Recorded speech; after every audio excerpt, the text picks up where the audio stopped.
by using discount code BALANCE. Typhoon Gami, which made landfall on Taiwan's east coast on Wednesday, has killed 3 people now and injured hundreds more. It is still raining here in Taipei, but the storm has now passed and life here in the capital is starting to get back to normal. The same cannot be said for other parts of Taiwan, particularly the east and the very south of the island. In some areas we've seen between 1,000 and 1,300 millimeters of rain falling, particularly over Yilan and the big southern port city of Kaohsiung. We've seen pictures of flooding up to people's waists in the streets of Kaohsiung. That is BBC's Rupert Wingfield Hayes reporting from Taipei.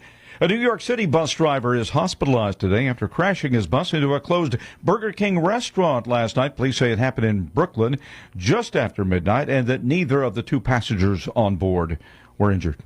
Breaking news and analysis at townhall.com. The UN Cultural Agency has rejected recommendations to place Stonehenge on the list of endangered World Heritage Sites. It's all over concerns that Britain's plans to build a nearby highway tunnel threaten the landscape around the prehistoric monument. The plans have faced opposition from residents and archaeologists. Britain's government had argued that efforts to mitigate the planned tunnel's effects on Stonehenge were sufficient and that the site should not be added to the endangered list. Adding Stonehenge to the list would have increased pressure on the government to reconsider the highway plan.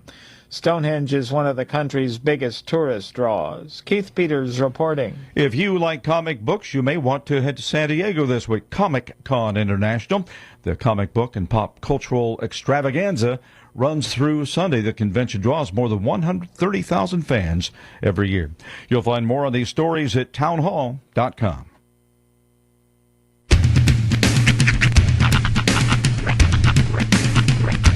What in the wide, wide world of sports is going on here? I promise you, whatever scum did this, not one man on this force will rest for 1 minute until he's behind bars. Now let's grab a bite to eat. Yeah, come on. I feel the hot wind on my shoulder and the touch of a world that is older. I hit the switch and check the number. I leave it on and then I slumber. I hear the rhythm ringing through it. Flamenco guitar and cumbia music. I hear the talking of the DJ. The travel and what does he say? I'm on a Mexican radio. I'm on a Mexican world radio. Broadcasting live from high atop the J.P. White Building in downtown Roswell, New Mexico. It's Mornings with Mike Winters on 106.5 Roswell's Talk FM. Is that what I sound like when I talk? Now, here's your host, Mike Winters. And good morning, one and all. Welcome to Mornings with Mike Winters. I am he. That would be me, Mike Winters. Happy Thursday, everybody. Mm-hmm. Made it to almost the end of the week. The penultimate day of your work week. Yeah. And 1 week away from the start of school. See? Last week, kids. Yeah. Olympics start tomorrow. They do. Yeah, they got the opening festivities begin tomorrow night. Did you hear? Mm-hmm. First of all, Snoop Dogg is going to be one of the torchbearers. I saw that. Which, he's come a long way from the LBC. I guess they love him in font. It's very unexpected. But then, I heard yesterday, Celine Dion is basically coming out of retirement. She retired a couple years ago from actual touring music because of her vocal cords. Yeah, she had a major issue there. She and her whole family, they're paying for her to fly her over to Paris. Well, they could afford it. Right. A lot of money. But they aren't. The Olympics committee is paying her and her whole family to fly over. They're putting her up in a beautiful hotel, and they are paying Celine Dion $2 million to sing one song. Good to be her, isn't it? I don't think I've ever made $2 million in my life. I would be coming out of retirement, get flown to France to sing one song for $2 million too. I am in the wrong industry. I should have a dead husband and pound my chest and sing. And I think it helps that she's. Yeah, that sounded like it hurt. It wasn't comfortable. No, that's fine. Because she's French Canadian, right? Yeah, if I remember correctly. So now, yeah, she had Actually, is Renee still alive? She had it wasn't a vocal thing. It was didn't she have some kind of where she lost a bunch of weight and got real frail and like she had some other. I don't think it was her vocals, was it? It was something else that she got. It was 2022 thing? is when she kind of went down. But I thought she got real like a bunch of weight and got real like tiny and just Celine Dion. I don't think it was her voice. Resident Celine Dion expert Roy. I thought that's what I didn't think it was her voice, but I could be wrong. I was thinking hers was something else. Well, I think this is also like some rare condition. She had stiff person syndrome. There it is. That's what it is. Yeah. Stiff person syndrome. She is very skinny. When you look at I saw the commercial for it too. Yeah. Does that just mean you just harden? You just like stop I being guess able your to joints move? stop. I don't know. I don't know. I mean, I know it's something rare. She has it, and yeah, I think apparently it's pretty bad. That sounds terrifying. Yeah, it's pretty bad. That's all I know. That's like sleep paralysis, the syndrome. I think it's one of those Beyonce and Taylor Swift Eras tours kind of thing. Yeah. But this one actually feels like big, like an event. Well, yeah. She's singing She's only doing one song. It's part of the opening ceremony, I'm assuming? Yeah. Okay. I didn't hear that, though. Stiff person syndrome is a rare neurological disorder of unclear cause characterized by progressive muscular rigidity and stiffness. The stiffness primarily affects the truncal muscles and leg muscles. Rigidity. That's what he said. Yeah. And is characterized by spasms resulting in postural deformities. Damn. Okay. So, yeah, it's pretty bad. But does not sound fun. So wasn't she getting like $1 million a night for doing that? When Caesars, she was doing the Vegas stuff. She was definitely getting paid. Yeah, that's when you get to that level. Yeah, they can walk in. I mean, but these are the same folks because don't these same celebrities get hired by these Saudi princes to go sing at some birthday party for like $2 million or some insane nonsense? Yeah, it's like Mariah Carey was paid like I think hers was like $1 million. Yeah, to go to like sing at a birthday. But even singing at a birthday, you have to do a set. Like a set of songs. Okay, but still. Right. I'm just saying the effort was a little bit greater for we got $1 Shecky million. the Clown over here hopefully getting $100 for a 4-hour gig at the while kids yank. That's just. So which song is it? I have no idea. I'm gonna guess probably not. My Heart Will Go On. It's probably one of their own songs. Probably some song about like triumph or something. Sing Titanic. Why not? Right there in that river. She probably hates that song. Oh, I'm sure she does. Oh, until the check rolls in. And it's like, it's not that bad of a song. The residual check rolls in. She just hears pan flute music in her sleep. Because like certain people, like those shows that are even still like in syndication to this day, 20 years later. And you see like those actors are known for those one show and you're like, yeah, I bet they're so sick of that. But then that residual check, like, yeah, I did this 20 years ago and I'm still getting a $1,000 check every month or whatever. That doesn't hurt. Admittedly, like that was something that Zach Ward, who's the Scott Farkas, the bully, and you talk about you get tired of him. He's like, well, that check still pays the bills. Everybody gets a nice check every month. I get for that role still. So true. Fair I'd be ashamed though. Yeah. Like that's your fault for not making anything new. Like, well, I don't know. Personally, I would be like ashamed for just depends on the level of leaning which you on. are.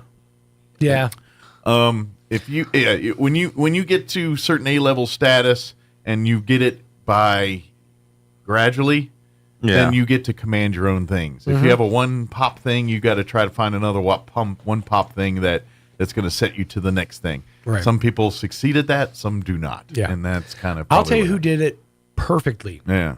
Daniel Radcliffe. Yeah. Because people still think of him as Harry Potter, but he's done so much good stuff. Hermione since then. too, I guess. Yeah, Hermione's done a really good job of kind of distancing herself from that role. Yeah, she's got other adult or roles that are nothing to do with that. Radcliffe's probably, to be honest, yes, he has, but I'm sorry. He gets on a show or stage, and I'm like, there's Harry Potter. Right. You know? The problem is he needs to not wear dark rimmed glasses. Yeah. He needs to have like wire framed glasses or get contacts. Shave his head. Do something different with your hair. But also like go full Jake Gyllenhaal. I didn't like when he was in Weird, the Weird Al movie. I didn't You're I had a absolutely really correct. it was easy for me to separate the Harry Potter character from him. For the first 3 seconds, there's the factor of like, ooh, Harry Potter's Weird Al, right? But yeah, as soon as you get into the story, I lost because like he studied like the mannerisms of Weird Al. He walked like Weird Al. It was. By the way, if you love Weird Al, and I'm not seeing that movie, you're in for a treat. It really is. If you do not like Weird Al, you're not going to like that movie. It's exactly what you expect. It's a biopic, but a biopic from the mind of Weird Al, so you know hardly any of it is actual factual information. There's probably like this much of it's true, and the rest is just a story. But the way it's told, the way it's saying, if you like Weird Al, you'll love it. But if you do not like Weird Al, you will hate that movie. If you do not like Weird Al, strong shoe. Why are you even wanting to go see it? Right. Go watch Iron Claws. Okay, at first I thought we were shilling for Weird Al. All of a sudden, it's a good movie though. Although over the weekend, he did put out a 4.5 minute Pokemania, which if you've ever had any of Weird Al's albums, in the middle of every one of his albums, he always has a polka that's basically all a bunch of lyrics of different songs of a certain genre. Like he's done all like grunge music, he's done pop music, he's done all those. Yeah, I did see that. But he put out a new polka over the weekend. But this is a single, right? It's a single. I'm wondering if this is like teasing maybe a new album coming or something. Ooh, dun-dun. The Weird Al universe is Weird Al World Tour. We're a buzzing right now. You see, and people used to say that he doesn't age, but like that's not the case anymore. If you look at him now. Oh, Al? Yeah, he's definitely showing his age more and more. He still has fantastic hair. They got the long hair. I wonder if it's his, or if he's got plugs. I just remember people saying that 10 years ago that this man does not age. For a while, he didn't. He did. Like, he kind of was suspended in time. He looked with the glasses and the perm. He always had that certain. I wonder what he's worth, like financially, like the Weird Al empire. Is it? Well, the celebrity net worth is never right. But I know, but he was curious. Like I'm sure he's a millionaire, but like hundreds of millions or just he's got like $5 million in the bank. Well, this says on Reddit. This says Weird Al is only worth $16 million. Okay, only. That's a question mark. I'll take it. Yeah. Well, yeah. It seems like he should be worth a lot more than that. I don't know though. He's still like a parody artist at the end of the day. Yeah, and that's what I'm saying. Like what like his income potential is not the same as the other artists. It's probably his habit of eating filet mignon 7 times a day and filling his bathtub with Perrier. As one does. As one does. Which I thought it was weird that you guys think Daniel Radcliffe still looks like Harry Potter. I think so. Because at the end of the movies, like when that series was just ending, people were already saying he looks too old, and it's. Well, he doesn't look like a boy wizard anymore. Granted, but he still looks like he has those features, those characteristics. Yeah. But he did a very good job of distancing himself from that character. So that's what I was saying is while he still sort of resembles the boy wizard, he has done a good enough job of putting roles in between those. He has to play a lot more non-British things. Yeah. That's what he's got to do. I know him way better as a farting zombie now. Although I do enjoy the that little show troupe he's in with Steve Buscemi and the other Miracle Workers. Yeah, that group. Those are pretty fun. If you see the new one, the End Days one, there's a moment where people are looking at that and thinking this guy could. If you look at like he like hulks out basically and rips his clothes off, and people are saying he could play Wolverine. Because Wolverine is in the comics he's short, and so he could be played by one Daniel Radcliffe. And if you look at that scene, I actually believe he could. Okay. I'm a believer. Maybe we should have a Wolverine off. Hugh Jackman versus Daniel Radcliffe. Winner takes Wolverine. Winner gets Wolverine. I keep seeing more and more trailers for the movie, the new Wolverine Deadpool movie, because he's jacked in that scene. Pretty funny. There's a couple scenes that are good. I love the posters that they've been putting out for it. They had one with Hulk's hand and just Wolverine's finger doing this. Just a Hulk smash question mark. That's pretty funny. But anyway, I'm curious because I'll talk about it later. I can't do it. Let's do the rundown. Yes. Because I'm very curious to test something that I think something might be able to do something tomorrow, but I can't. Okay. Captain Cryptic over here. I don't want to spill the beans yet. So let me give you the rundown for today's show. We're going to replay our interview we had with artist Greg Birch. He joined us yesterday to talk, give an update on some of his artwork and projects he's got going on. So we'll play that for you in just a bit. In the 8 o'clock hour, about 8:15, Jet Tucker is going to be joining us on the phone, talking old Lincoln days and Last Escape of Billy Kid pageant, which is August 2nd, 3rd, and 4th next weekend in beautiful Lincoln, New Mexico. So we'll talk all about that with Jet. And then we'll replay our interview with the Leadership Roswell folks. The 9 o'clock hour is a deadline for that coming up here in a few short days, end of the month, so like next week. So we'll play that interview for you here in 9 o'clock hour. There's a meme floating around the internet of basically just a kitchen, like a professional kitchen floor covered in beans with like a tub sitting in. This guy in the corner is just like, and it just says, you shouldn't tell this person any of your secrets because they spilled the beans. Ayo. And it's just this person in the corner going, that's my life, man. So many beans. All right, it is 8:18. Let's get you up to date on the weather. I'm meteorologist Steve Hamilton with your Pecos Valley weather. Dry air in place over eastern New Mexico and a high-pressure system over our area, so it looks like we'll stay sunny and hot for the next few days. Upper 90s on today's high. Overnight looks clear, upper 60s to low 70s, and then near 100 for the afternoon high on Friday, and we'll keep the sunshine, upper 90s to around 100, and sunny Saturday and Sunday.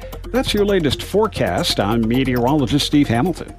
Thank you, Steve. Currently 71 degrees here in Roswell. Humidity is at 66% with winds out of the northwest at 3 miles per hour. Sunny and, hot today. 98 are expected high with southeast winds 5 to 10 miles per hour. Clear tonight. Looking at an overnight low of 69 degrees with south winds 5 to 10 miles per hour.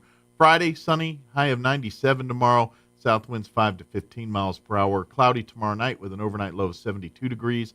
South winds 5 to 15 miles per hour. Saturday, sunny, high of 98. South winds 5 to 10 in the morning, 10 to 15 for Saturday afternoon. Sunday, sunny and high of 102. And then Monday, when you head back to it, sunny and 103. It looks like we'll be in the 1/0s for at least a good hunk of next week. All right, 7:19. We're going to take a 4-minute break. Then we're going to play our interview with Greg Birch, artist. He joined us yesterday, give us an update on some of his projects. That's up next. Attention Roswell and surrounding areas. Upgrade from your old vehicle into a new Ford or pre-owned vehicle for less during the summer sales event at the all-new Roswell Ford. From now till the end of the month, Roswell Ford needs to sell 58 new Ford and quality pre-owned vehicles to hit our sales goal. So we'll do whatever it takes to make a deal. Upside down in your loan or stuck in your lease, Roswell Ford wants to get you released, even if you owe thousands more than your trade is worth. Right now, get huge savings with rates as low as 0% for 66 months. Plus, we have a great selection of low-mileage, one-owner pre-owned vehicles, all in prime condition, starting at just $10,000. Don't settle for a low-quality, overpriced clunker. Buy a quality pre-owned vehicle from Roswell Ford for a lot less. Roswell Ford has partnered with the most aggressive lenders that will push to approve you today, even with bad or no credit. Lower prices, exceptional trade-in values, and a better buying experience. Get on board at Roswell Ford with new management and a whole new attitude. 821 North Main Street in beautiful Roswell, or online at roswellford.com. $15.15 per thousand financed on select new Ford models with approved credit. This is a nasty little termite. It loves nothing better than to eat your house, your subfloors, your walls, around your windows. And then they swarm around, taunting you. We're eating your house. We're eating your house. You'd like to kill them, wouldn't you? But you don't want trenches dug around your home, and you don't want holes in your foundation. That's where Dow AgroSciences and the Centricon Termite Colony Elimination System come to the rescue. The same system that protects the White House can help protect your house. An authorized operator strategically places Centricon stations around your house and then carefully monitors them for termites. If they're found, a professional inserts bait tube devices. The termites take the bait and they die. I feel like I'm dying. Kind of like that, only a lot more effective. In fact, Centricon is proven to eliminate the termite colony. Termites are gone with Centricon. No more colony, no more problem. Visit Centricon.com. Call Bob Reed Pest Control today for all of Southeast New Mexico. 575-623-5344. The fourth beatitude in the Sermon on the Mount reads like this: Blessed are those who hunger and thirst for righteousness, for they will be filled. A commentator paraphrased this verse as follows: Deeply joyful and spiritually whole are those who actively seek right relationship with God, and in so doing discover that He alone can completely save and satisfy their souls. What a great great translation. Reliance on God and not ourselves is a recurring theme throughout the Beatitudes. This continues that theme. The comparison used is to a meal that does more than just fill you up, but completely satisfies every hunger and desire. The righteousness of God completely satisfies every need we have. People try to fill that need with everything but God, and that never seems to work. It never totally satisfies. There is always a hunger for something else to fill the void that is left if God isn't what fills us. Nothing works to completely fill that hunger. Come see us, learn how to satisfy that hunger in your life. Join us at the Country Club Road Church of Christ for worship at 10 a.m. on Sunday, located on the corner of Country Club and Washington in Roswell. Farm and Ranch Candle Company is now open in Roswell. Farm and Ranch Candle Company is the home of the best smells in Roswell. Slow, clean-burning candles with no paraffin, low soot, no nonsense. You can make your own candles at the walk-in candle bar and visit the Mega Station to stock up on Trump tumblers, t-shirts, and more. Plus bridal and baby shower handcrafted gifts, handmade steel furniture, and more. And a portion of sales goes to the Working Ranch Cowboy Association. Farm and Ranch Candle Company, now open at 117 East 2nd in Roswell, where Patriots shop. A bedroom is a quiet escape where I go for peace and comfort. This is Melanie at Glenn's Furniture. I know how important the most private room in your home is for your life and the lives of your family. That's why we offer a selection of bedroom groups that make living easier and more comfortable. Modern designs, bold curves, and stylish fabrics elevate your bedroom space. You'll find your new set easy to sleep on and even easier to own. Come see us at Glenn's on the corner of Union and Alameda, where delivery is free since 1953. Here's a Mornings with Mike Winters fun fact. The catfish has over 27,000 taste buds. Do you think they prefer fried or blackened?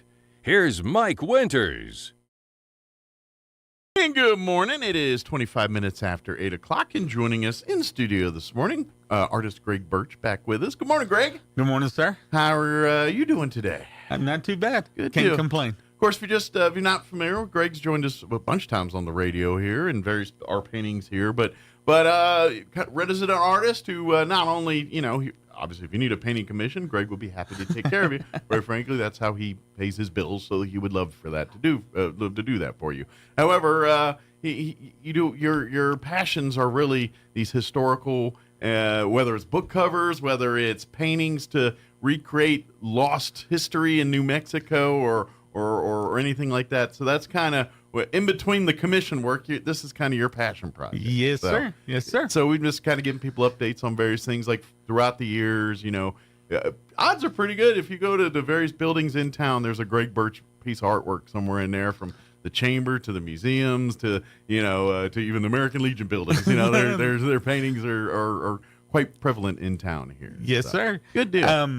No, the big one right now is that I got in with the Rome Art Show. Excellent. And now this is the Rome, Italy, right? Yes. Not Rome, New York, or Rome, Georgia, or something. We're going across the pond. As in Rome, LA. But no, these are the big boys on the block. And, no matter how I put this, it's going to come out wrong. And Sure. I don't mean that's not my intent. But this ain't the hobby show. Yeah, this is the thousands of years of history and art, and every country is represented. This is Michelangelo level stuff here. Pretty much. Yeah. To get in with these guys, I mean, I've been going for 3 years to try to do it, and I finally got accepted. Okay. And once you get accepted, their deal is that you may make it once in your lifetime to this show. You may make it twice, 3 times. It depends on you. Or you never see it at all. Yeah. But to get accepted into it, to do the showing, that is what takes the work. Gotcha. There was a lady, and she was giving me a hard time saying that it's so much money in this and that and everything like that. But you're also playing with the big guys here. Sure. And it's probably by design, because they don't want to deter the casual. And so they're going to make it hard and make it convoluted to see who's really interested. Exactly. Yeah. But their statement piece at the very top of it, whenever they send it to you, it says, "We only accept the best of the best." And that's all that they got here. Now, the representatives that show up to this thing is like Ford Motor Company, Bugatti. Who's who in industry, but your average painting can be no less than $15,000. Wow. And then it goes up from there. And then they've got their own adjudicator, and they come in and then they say, okay, can it stay at 15,000 or does it go above? So this is kind of like the authority on some of this stuff. Right, but you're not setting value. You're not playing with just, people with opinions. Paint by numbers. Yeah.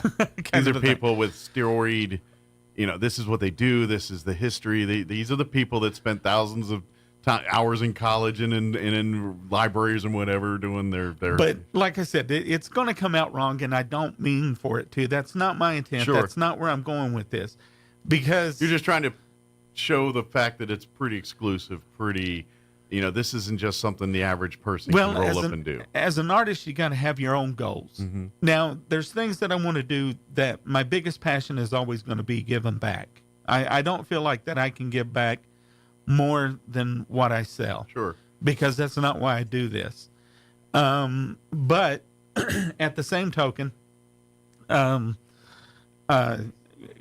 doing this art show, this was like one of my biggest goals personally, because I felt like that this would put my staple on my art, where I stand in the world. Because, like I said, every country is going to be here. Sure. I get to see building your reputation, basically. I get to see Aboriginal art.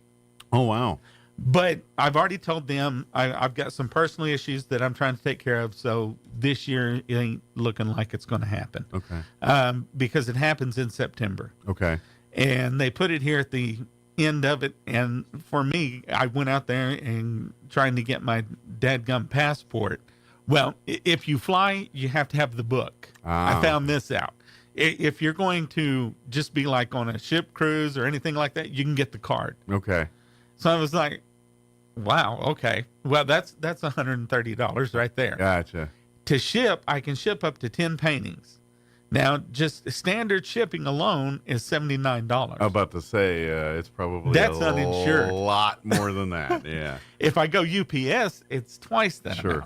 Yeah. But anyway, I told them that I would like to try it for next year, because once you're accepted, you're in. You go automatically to the top of the list. You don't have to resubmit, reapply, none of that stuff. You're automatically in. So they in. kind of hold your place a little bit. Pretty much. Gotcha. Cool. But I presented them with over 160 pieces that I've done.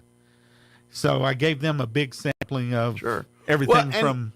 And that's, I imagine, what they want. I mean, you can't, because if they're looking for the greatest of the great, you can't roll in with one painting. You know what I'm saying? You got to show a history of this is what you're dedicated to, this is what you do. You just can't come in and went to Hobby Lobby, pick up a canvas and some paints and brushes and did something, said, there she goes. Yeah. and I'm not saying that there's anything wrong with that. Sure. That's how art goes. But if you're getting to the level of which we're speaking. Yes. Now, the average person to create it, please do that. That's amazing. That's a great thing. But if you're talking about getting into, where you're like the Louvre, these level of type things. Yes. This is this is a different level, different circle of fish that we're talking about. Exactly. And so for them, you got to impress them. You got to show that you're dedicated, that you're proven, that this is what you're committed to, that you're not just a Johnny-come-lately, that you are a dedicated to the craft that is art. And once you've proven that, then they'll give you the keys. And one of the things that really convinced them that they were there's 3 people that sent me emails once I got accepted, and they really love the history side of the paintings. They love the abstracts that I do. They love the Leonardo da Vinci one, and then how I color shifted it to be in blue light. Mm-hmm. They was like, oh, this one's got to come. But no, they really spoke high of it, and that kind of made me proud because it represented New Mexico, and then it represented my hometown, which is Roswell. And then people because for folks, we've talked in past here, you are a classically trained artist. You went to school, the techniques, everything. You learn the rules, so now you can bend them and break them to your will. Exactly. I throw them out the window. Trust me. But that being said, to do that, you have to go through that. So not only is it about maybe the subject and the feel of it, but it is truly the technique, the way in which you paint, the way in which you infuse the colors, the styles of paints, the way in which you that is as much of importance and being measured here as the theme of what the art subject is. Exactly. And so you got to have a color palette. Yeah. That's the first thing. Yeah. And then from that color palette, man, then you can go into dimension and perspective. Mm-hmm. And so that's what. So it's not just oh, I like that painting. It looks good to me. It's way more than that. This is it's like gymnastics or the Olympics around the corner here.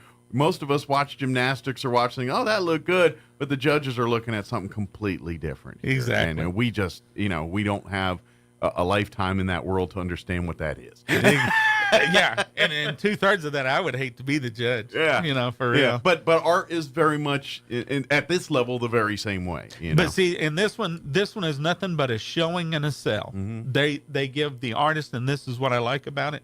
If a painting is sold, they get no money.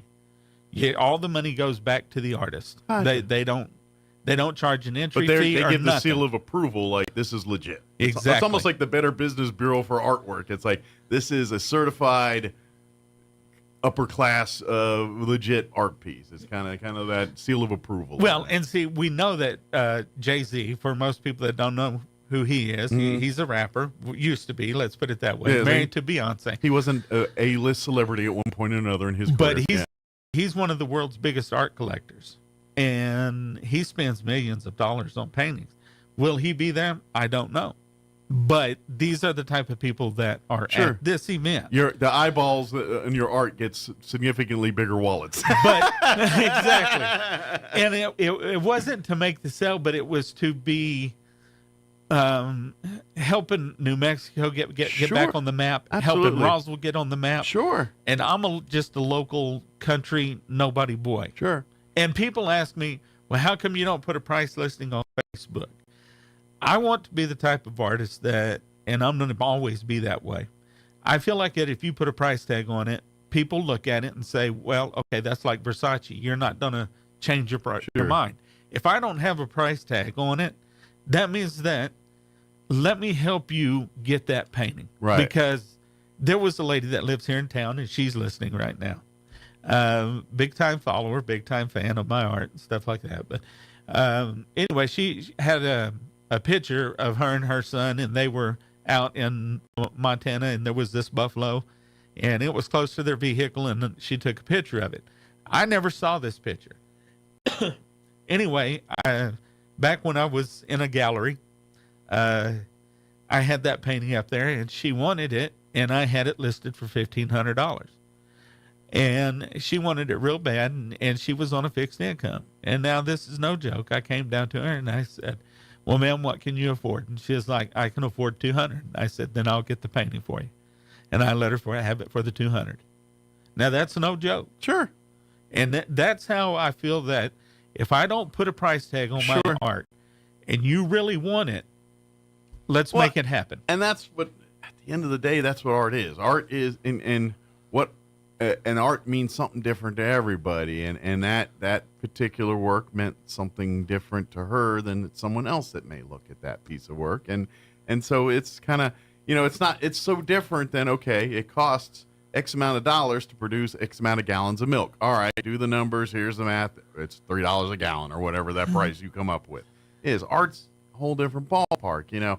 10 people look at it and someone says, man, that is worth millions. That's priceless to me. I want it on my wall. And some people said, my day is not changed one way or another, whether that's in my world or not. And so how do you put a price on it? So one person, $5 is too much. Exactly. For some person, they're like, oh my gosh, you get $5. That's not worthy of the price. You're being disrespectful here. That's art. Exactly. And so that's why some idiot paid $100,000 for a banana taped to a wall. Don't even get me going down that right now. Don't even get me going down that. But that's but when you get into that world and of course, and this is what we're talking about. So what Greg, the first part of this conversation is kind of going through the process of getting that official seal of approval from the highest in the art world, saying that this man is legit. His work is legit. whatever you pay for it, it's worth every penny of it. Exactly. That's kind of what it is, But I could have never imagined in 100 years that I would be here. Sure. I mean, but there again, it was one of them deals that at a young age I could draw, paint, and it was just a gift, if you want to say. Where some people struggle with it, I just don't. Yeah, and that's see me where I'm good at talking into it, but if you ask me to draw a tree I'll be like, oh boy, we're in trouble. Yeah, you better get a big. We're gonna be here a while. But yeah, that's moving on from that one. I mean that one to me that is a self-accolade. Absolutely. And I'm sorry. Well, that's a huge feather in your cap, and you should be very proud of that. That's a big for deal. Me, really. Well, and to be honest, this is kind of cementing what I'm talking about when we have you on every time. Look, if you're looking for this, Greg's legit. This is what we're talking about. He's someone that he's spent his entire life studying art, producing art, and making art. This is what he does for a living. Artists, yes. And to be honest, I'm not trying to deter or besmirch young artists. Please keep doing your thing. I'm just telling you, if you're looking for artwork and you're looking for an artist, Greg has literally a resume that is pretty impressive and pretty thick. That he can probably handle whatever vision you're trying to create. I try. Now that being said, let's get some updates on Goddard. Let's some of the book covers. We got so many, and I don't want to get a chance to miss those this time either. We need to get moving here. The last time that I was in here, I was going to talk to you about the Robert H. Goddard painting, and we got off on a whole new tangent. Which never happens on this show. No. But anyway, I was sent a picture, and it's from the Palace of the Governors, an old picture of Robert H. Goddard. Okay. So I'm going to do it, but I'm going to do it in a different setting. Okay. The biggest thing is who's going to get the donation. Okay. That one I'm kind of keeping under wraps. Okay. But I do want the public to see it because really, to me, what is flight in Roswell? I mean, where did all roads lead basically through? Sure. To me, it was Robert H. Goddard. Absolutely. He's the father of rocketry, really. He is the... And this one is a dedication big time to, I believe, that man's legacy. And I hope that I do it respect whenever I do it. Well, I can't say whenever I do it. I mean, it's half done. Yeah, when I get done with it. The biggest thing is like I said, who's going to get it? Where would I want it to be donated to get the most showcase? We got several entities in town that feature prominently Goddard in some way, shape, or form. Exactly, but not in this way. Yes. But it was. Well, and that's just. I think it should be more because I be honest. I think if you ask the average Roswellian and you put a lineup of pictures and said which one's Robert Goddard, they'd be like, I don't know, that guy there. I don't know. Most people wouldn't spot it in the lineup. So the prominent thing that I've noticed through all the photographs that I went through, and this one particular one that, like I said, came from the Palace of the Governors. He wore a hat. Okay. Kind of like Oppenheimer. Okay, I don't remember a lot of photos or anything of him in a hat, so that's probably a rarity. He's wearing a hat, and it's kind of like an Oppenheimer. Okay, and usually the times I've seen it, it's like when he's on the pad or out like in the field. It's not like the posed portrait-y photos, Nope. Yeah. But it's pretty cool. Yeah. So I'm very excited about it. Cool. Let's see what else. I knew that this was going to happen. Well, I know some book covers that we got. Yes, Cindy Sloan Butts. I just finished, or she just finished this book. Yeah, she does all the in between. And Greg handles the front and the back. Well, she handles the back. Okay, I got some of your artwork bleed over to the back too. But anyway, she's working on another book right now as we're speaking. But here's this one. I don't know.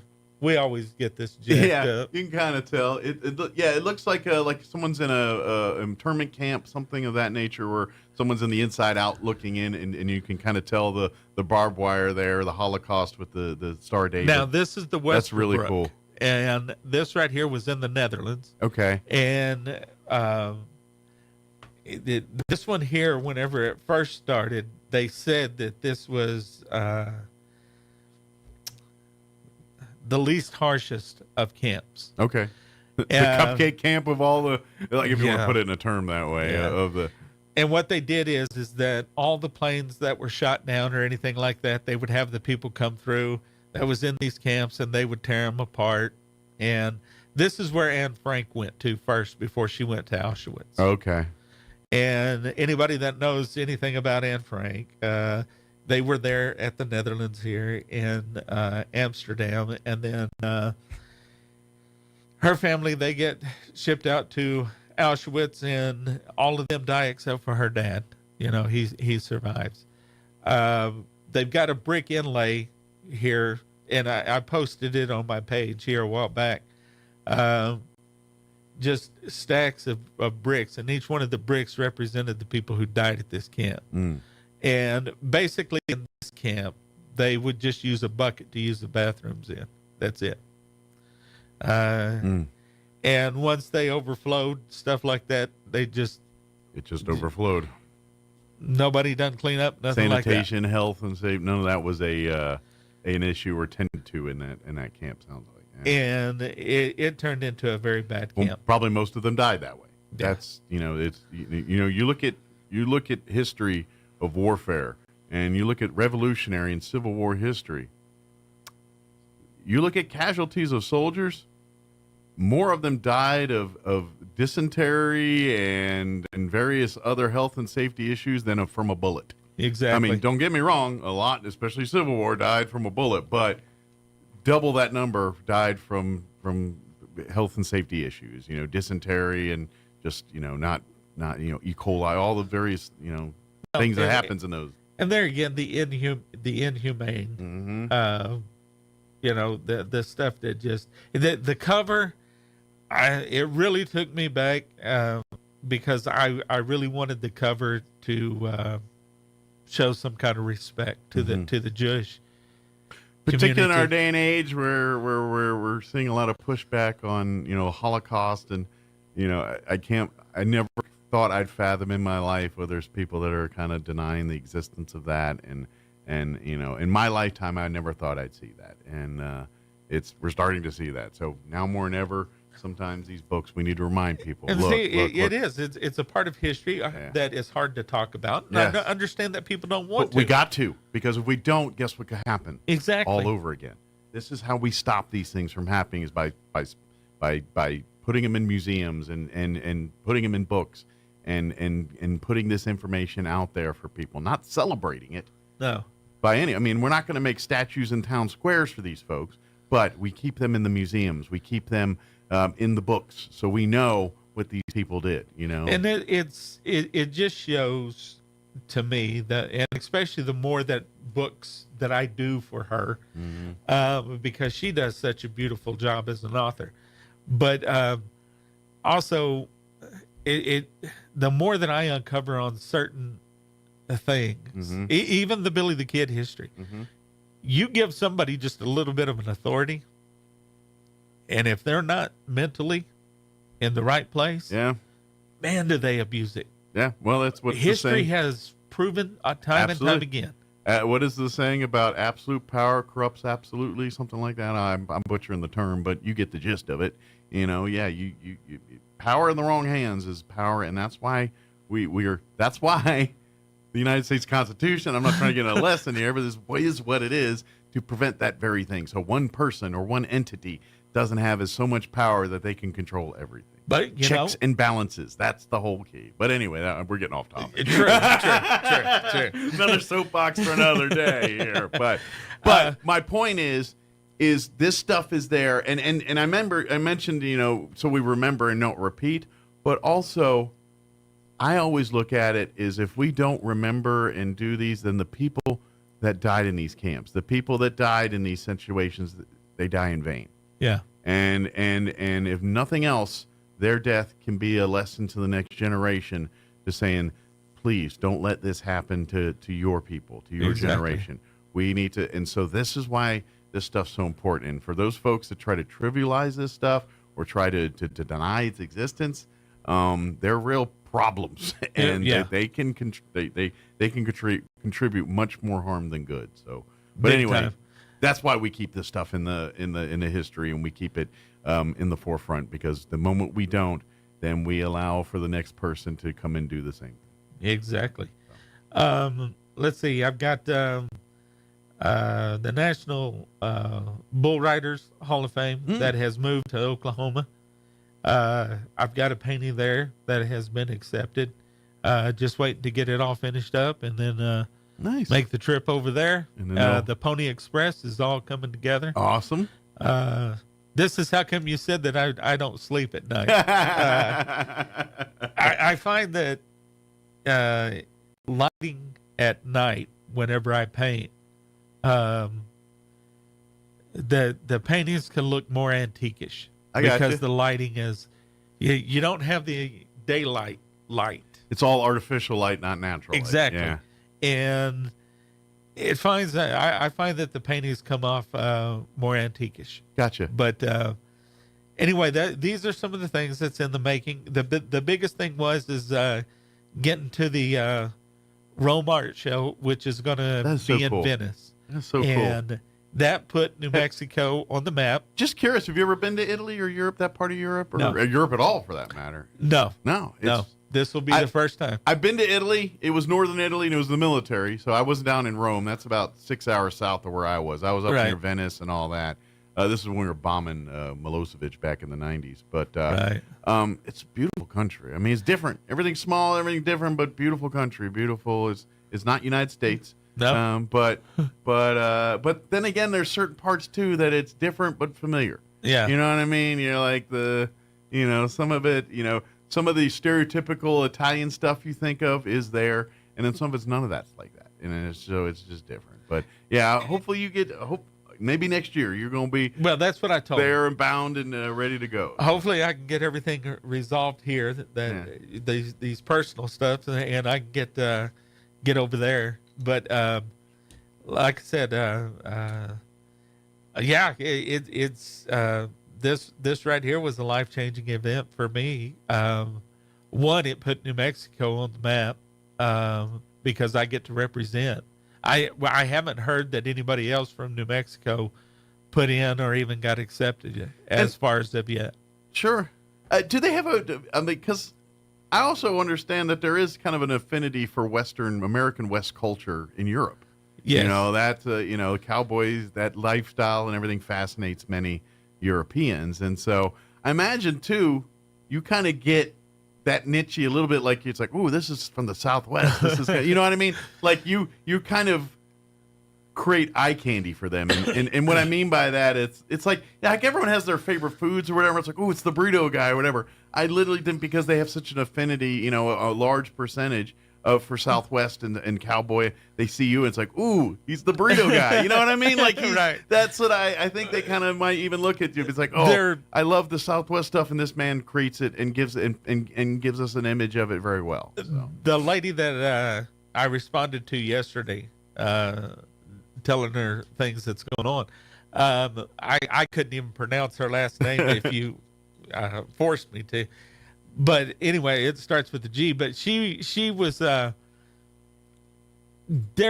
thing is that what is so unique with me is that I'm not in a set style. Gotcha. Because I can jump all the way from contemporary, sure, to postmodern to modern. Think of it this way: you're not looking for a Louis L'Amour modern action thriller.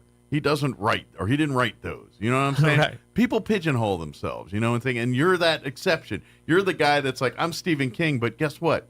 I'm not going to write you a scary book. Maybe I'll write you a children's book. Maybe I'll write you, so think of it, if you can think of it that way, that's kind of what Greg's talking about here. He's not pigeonholed like Van Gogh. You expect a certain style of art. Picasso, a certain style of art. Greg crosses those, and he's like, one minute it'll use the techniques of Picasso, the next minute Van Gogh, the next minute, I don't know, we just made some stuff up here. I don't know what's going on. And that's George O'Keeffe. And correct me wrong, but that's kind of what you're explaining to people. Yeah. Is that. My blending techniques I took from George O'Keeffe and then adapted them into my own. But that started in art school, where I adapted that style. And No, this one here, I was supposed to be on KOBR talking about it, but cool. Yeah, because it's like I said, it's a big thing. It's a big accolade for me. It's awesome. I'm so happy for. And I don't want to come off sounding selfish, but I also have to set bars for myself. Absolutely. If I can't set them for me, then I can't expect other artists to try to reach. You're pushing your own envelopes. That's what you're doing. This is how you do it. Yeah. But you have to. I mean, to me, you just stay stagnant. And to be honest, that's how life works in any facet of life, whether it's painting, whether it's business, whatever it is your passion is, you've got to achieve the highest levels of it. You got to dedicate yourself totally and fully and take risks and do things from time to time that may be out of your comfort zone, or push that envelope, or knock on doors and bust through doors sometimes that when they don't open the door for you, you kind of do that. That's where I'm trying to find it, that, I'm trying to remain just that, not that aw shucks country guy, but the balance. Man, I was born country. Right. I mean, I was in 4-H FFA around here in Roswell growing up, and I've been nothing but country my whole life, and that's how I want to come across. Sure. And it's like, I just want people to approach me, and the higher I go, I don't want none of that to be like, well, he's just a jerk to be around. Right. You want to keep it about the art and not about the personalities, and you go where the art takes you, and never let the path change who you are. Exactly. That's all it is. We're almost out of time. Gotcha. But I want to get, is there any more updates we missed? I want to give you a chance. Did we cover them, or did we? I know we get so many sidetracked on Yeah, I know. I've got so many in the fire. And we'll just have to. Some of them are just out there, and I'll have to We'll discuss just have to do it next time. And absolutely. But if anybody is interested in maybe getting the work commissioned by Greg here, or if you have questions, or maybe you're a history fan and art and want to kind of chew over a cup of coffee with Greg here on some of this stuff, chew the fat here on this stuff. What's the best way to reach out to? Is it through Facebook or social media? It's still Facebook. Okay. I'm working on a legitimate web page. Gotcha. There is some things in the work. Just letting Coming some soon. Other doors have to open before these doors open. Sure. And so I'm keeping some of them kind of quiet. And let's face it, creative people are very good at creative. Sometimes the technical side eludes you a little bit. Yeah, I know that. Because I'm that way. In my creative brain, there's certain things that worked out, and other things like, yeah, I'm not equipped. And I'm getting pretty sure you probably have some of those same tendencies. And it's these other doors have to open. These other steps have to take first step before I can get to that. Absolutely. So reach out, Greg Birch on Facebook, GREGG, two G's on the end, and then Birch, and it should pop right up. Maybe type in a Roswell NM. Just think of a stuttering problem. Greg. I find it very odd if there was a Greg Birch artist in Roswell, Georgia, too. But that would be weird if there just so happened to be. But maybe put the NM just in case there happens to be a Greg Birch. Exactly. Putting some paint on things in Georgia there or something. As far as I know, it's easy to find me. Good deal. Well, thank you, Greg, as always. Thank you. Appreciate what you do, and keep doing your thing. And we look forward to see what next is on the horizon. Yes, sir. So. Yes, sir. All right, 8:56. Let's get you into your Red Apple. I got to stop saying Lou Dobbs report because we lost Lou Dobbs. Red Apple financial update and a quick break before news.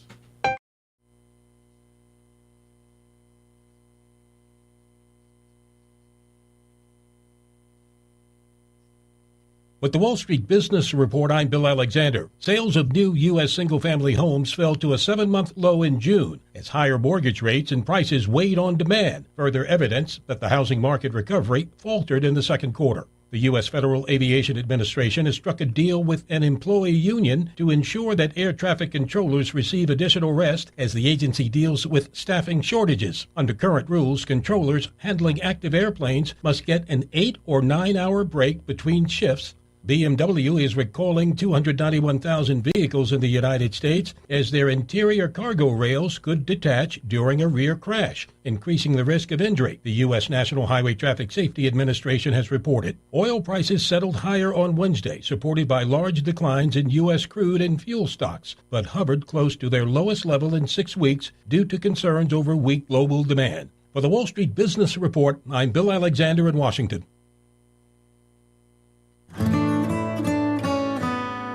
It's the first day of the first grade, and she found a new best friend. It's a laid-back Sunday afternoon you wish would never end. The homemade taste of Bluebell and good friends gathered round.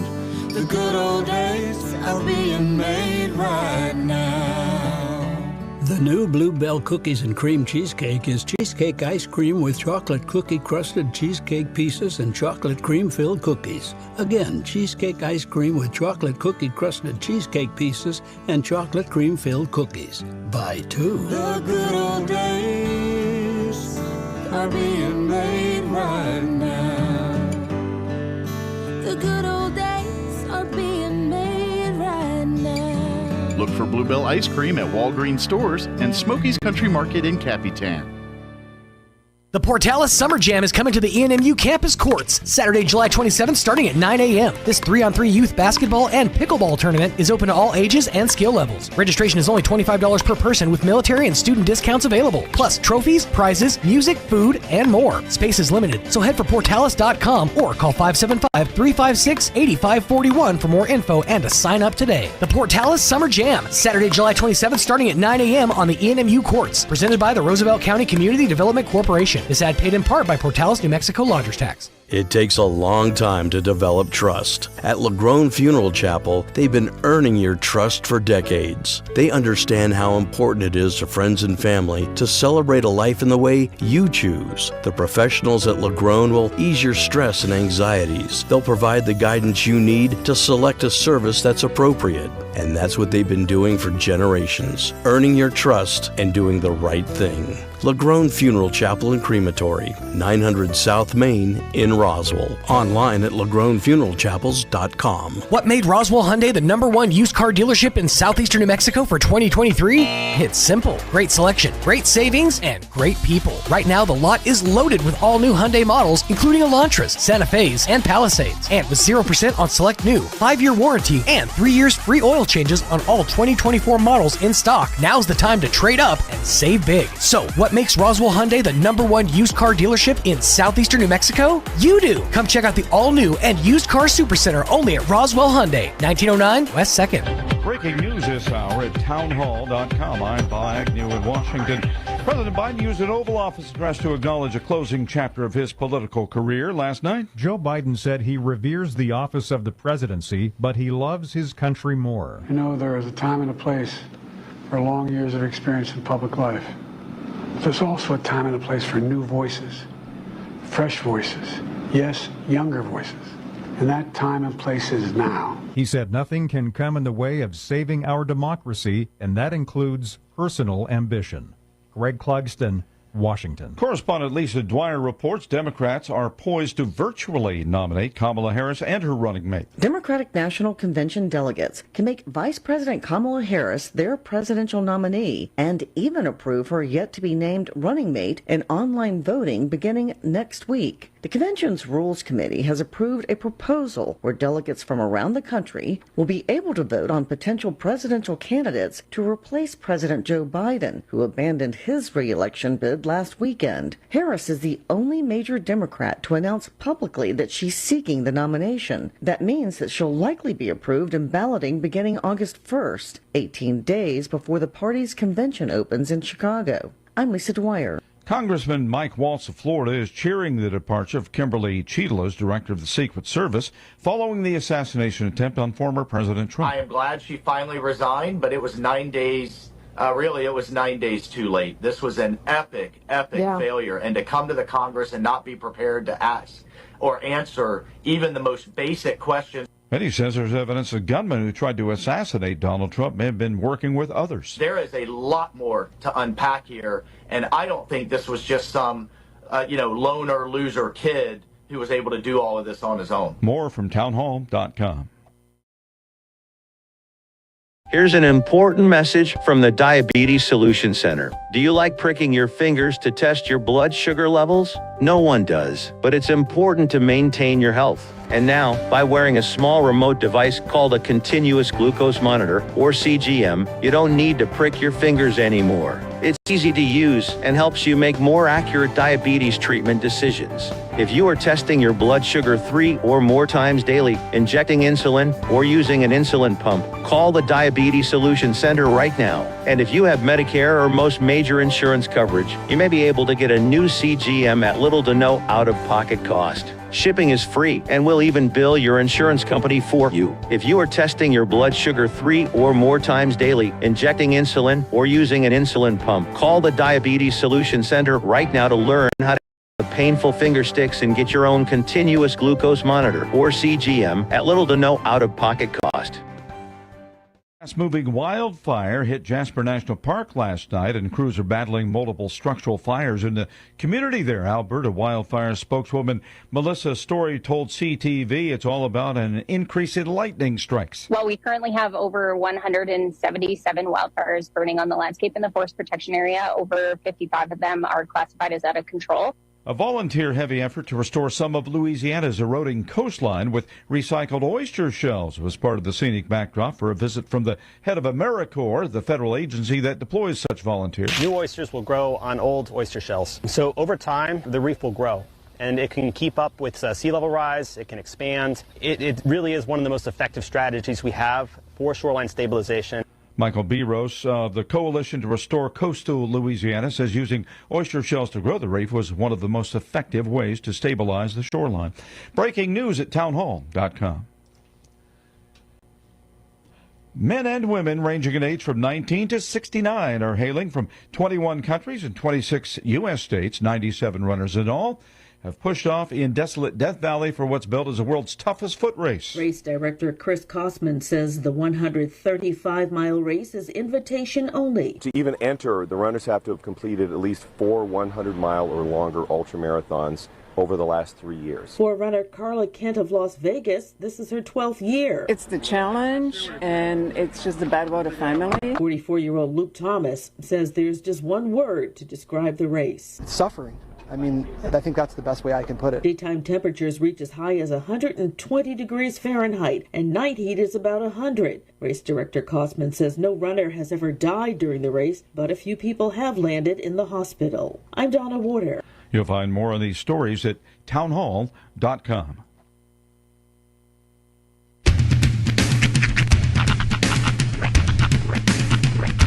What in the wide, wide world of sports is going on here? I promise you, whatever scum did this, not one man in this force will rest for 1 minute until he's behind bars. Now let's grab a bite to eat. Yeah, come on. I feel the hot wind on my shoulder and the touch of a world that is older. I hit the switch and check the number. I leave it on and then I slumber. I hear the rhythm ringing through it. Flamenco guitar and cumbia music. I hear the talking of the DJ. The travel listen, what does he say? I'm on a Mexican radio. I'm on a Mexican radio. Broadcasting live from high atop the J.P. White Building in downtown Roswell, New Mexico. It's Mornings with Mike Winters on 106.5 Roswell's Talk FM. Is that what I sound like when I talk? Now, here's your host, Mike Winters. And good morning. It is 6 minutes after 8 o'clock. Welcome to hour number 2. The Moose. All right. Morning. Oh, you more? No, I just did that because of the dairy heifer and swine shows, or dairy heifer and cow shows underway. Ah.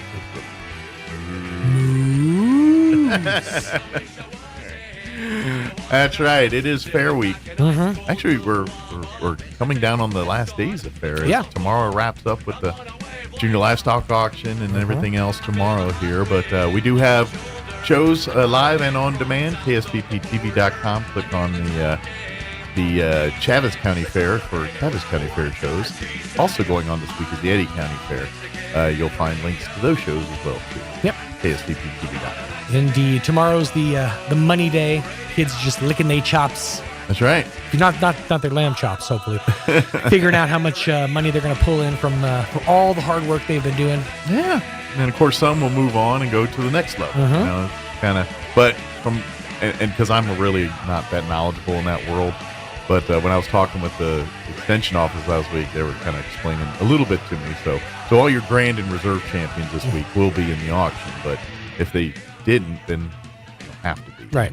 Go on to the next one. I imagine that the kids in there, like, boots and their pearl snap shirts. I'm guessing very tight jeans, all gathering around going, "We're going to regionals."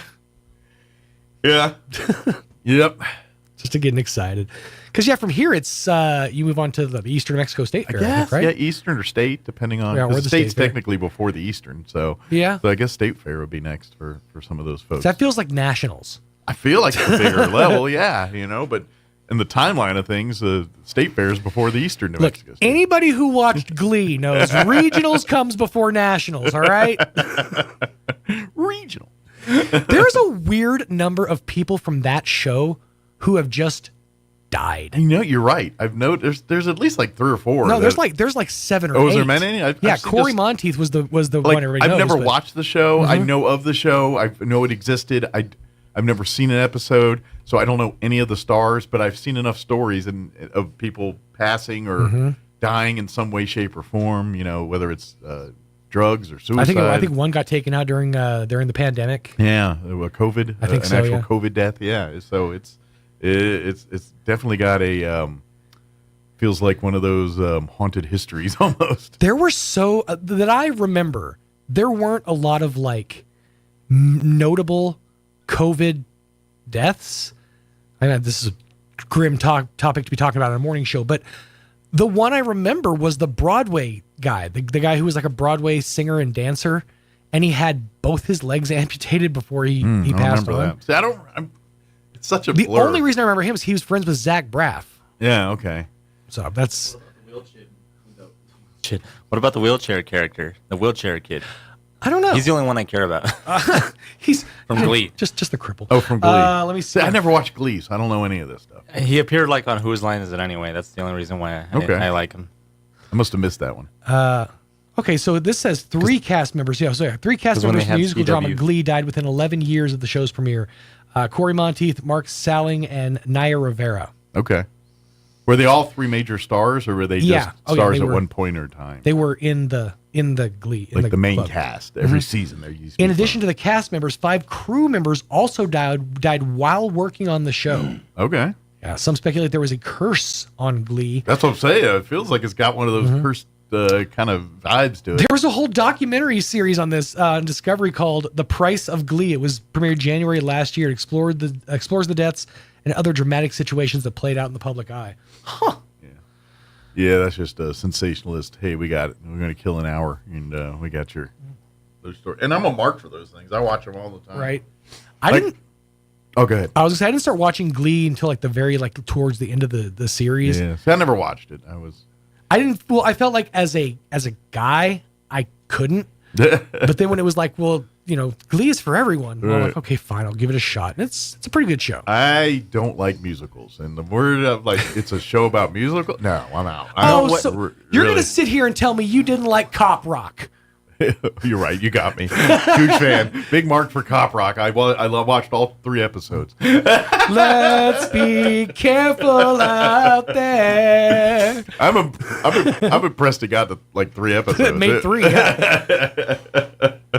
What I didn't like about Glee was that it just uses licensed music.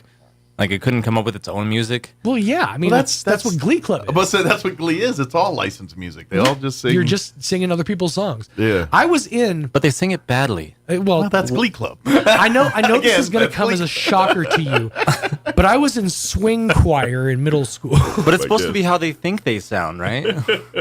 My guest is calling. So, would you mind answering this? And we'll get that going here. Mm-hmm. That's Jet, by the way. Hi, hey, that's my guest just called in on the phone here. So let's get our hour going. What's going on this hour of the show is we'll get to Glee in a bit, I guess. But we're gonna have Jet Tucker with the Old Lincoln Days Landscape with Billy Kid. He's going to join us here in just a few to talk about the big event coming on August 2nd, 3rd, and 4th. So we're going to have that conversation here in just a little bit. If you've never been a part of the Old Lincoln Days, it's a really cool weekend. I love that weekend up in Lincoln. So, but it's coming up next weekend. So we'll talk about that with Jet here in just a bit. But first, let's get you up to date with the weather, take a quick break, and we'll be back in about 3.5 minutes. I'm meteorologist Steve Hamilton with your Pecos Valley weather. Dry air in place over eastern New Mexico and a high-pressure system over our area, so it looks like we'll stay sunny and hot for the next few days. Upper 90s on today's high. Overnight looks clear, upper 60s to low 70s, and then near 100 for the afternoon high on Friday, and we'll keep the sunshine. Upper 90s to around 100 and sunny Saturday and Sunday. That's your latest forecast. I'm meteorologist Steve Hamilton. Hey, this is Jennifer from Trustmark Roofing. Every storm chaser's worst nightmare. You know storm chasers, those out-of-town roofers that descend on neighborhoods after big storms. They come in, do a crummy job, then poof, they're gone forever. Well, a few years ago, our area had a hailstorm, and right on cue, storm chasers showed up. I was driving home from work one evening and saw one talking to an elderly lady on her porch. I said, "Not today, buddy." I did a U-turn, pulled in the driveway, and walked right up to them. I warned the woman who they were talking to, and I chased away the storm chaser. The woman's daughter called me later and said a storm chaser ripped them off a few years ago. She thanked me for stopping this one and chose Trustmark for her roof. Trustmark Roofing. Every storm chaser's nightmare. Every homeowner's champion. Call today for your 20% off coupon for our spring and roof gutter maintenance service. 575-755-ROOF.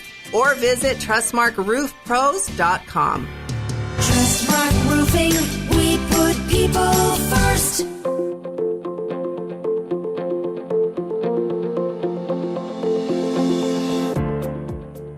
Today we're going to give you the 5th key to a great marriage, taken from Drs. Les and Leslie Perot. Hi, this is Pastor Troy and Julie Smotherman for The Joy of Marriage. The 5th key is commitment. Living the love you promised. Galatians 6:9 says, "And let us not get tired of doing what is right, for after a while we will reap a harvest of blessing if we don't get discouraged and give up." You know, one of the keys to commitment is just deciding in your heart, I'm never giving up on God, I'm never giving up on my marriage, I'm never giving up on my family. Commitment is a promise made and kept by two imperfect people. It's good for our kids to see that problems happen and we're committed to solving them together. If you want all 5 keys to a great marriage, you can go to our website at jomconference.com.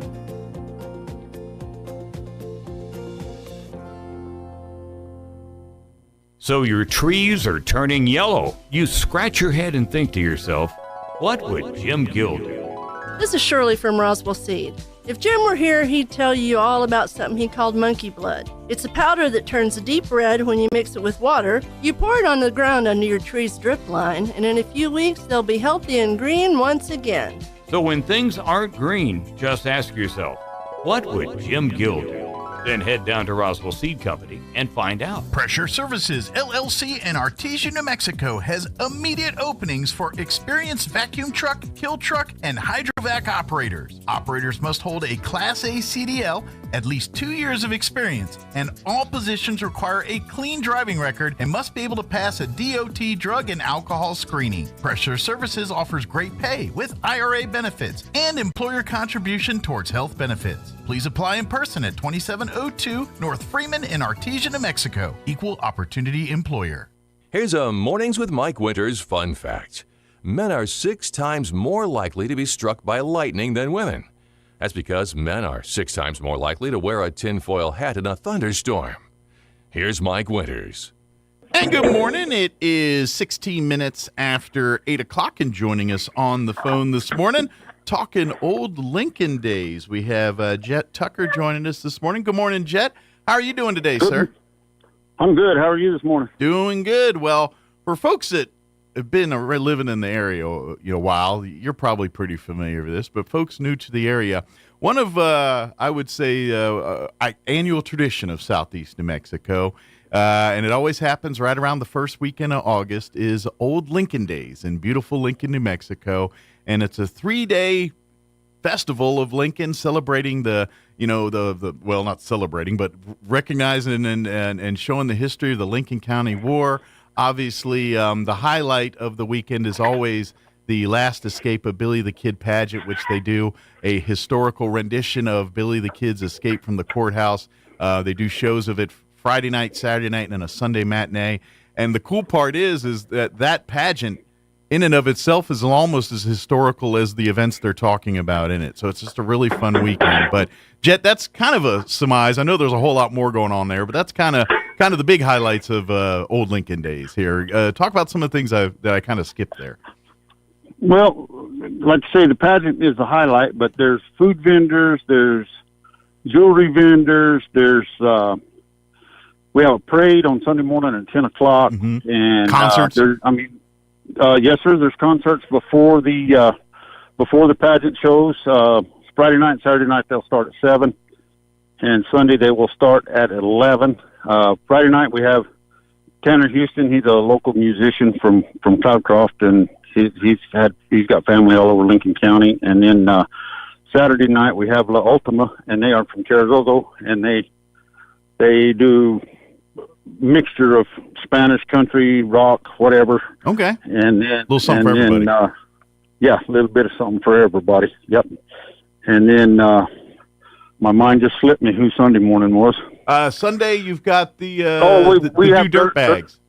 Those are dirt bags, yeah. And they're about the same. They do a little bit of old rock and a little bit of country, and they're local bunch out of Ruidoso, and we've had them there before, and all the entertainment's excellent this year. So. Oh yeah, that's one thing, and when you and usually with the concerts, how it works is you when you buy a ticket to the pageant, that you buy a ticket to the pageant, you get into the concert. Yes, so, your ticket price includes the concerts there too. So yes, sir. Yes, and sir. so and I'm sorry. They'll play for about an hour. And then we'll have a little bit of administrative stuff. We do a Hall of Fame every year. Somebody that's gone above and beyond for the pageant group.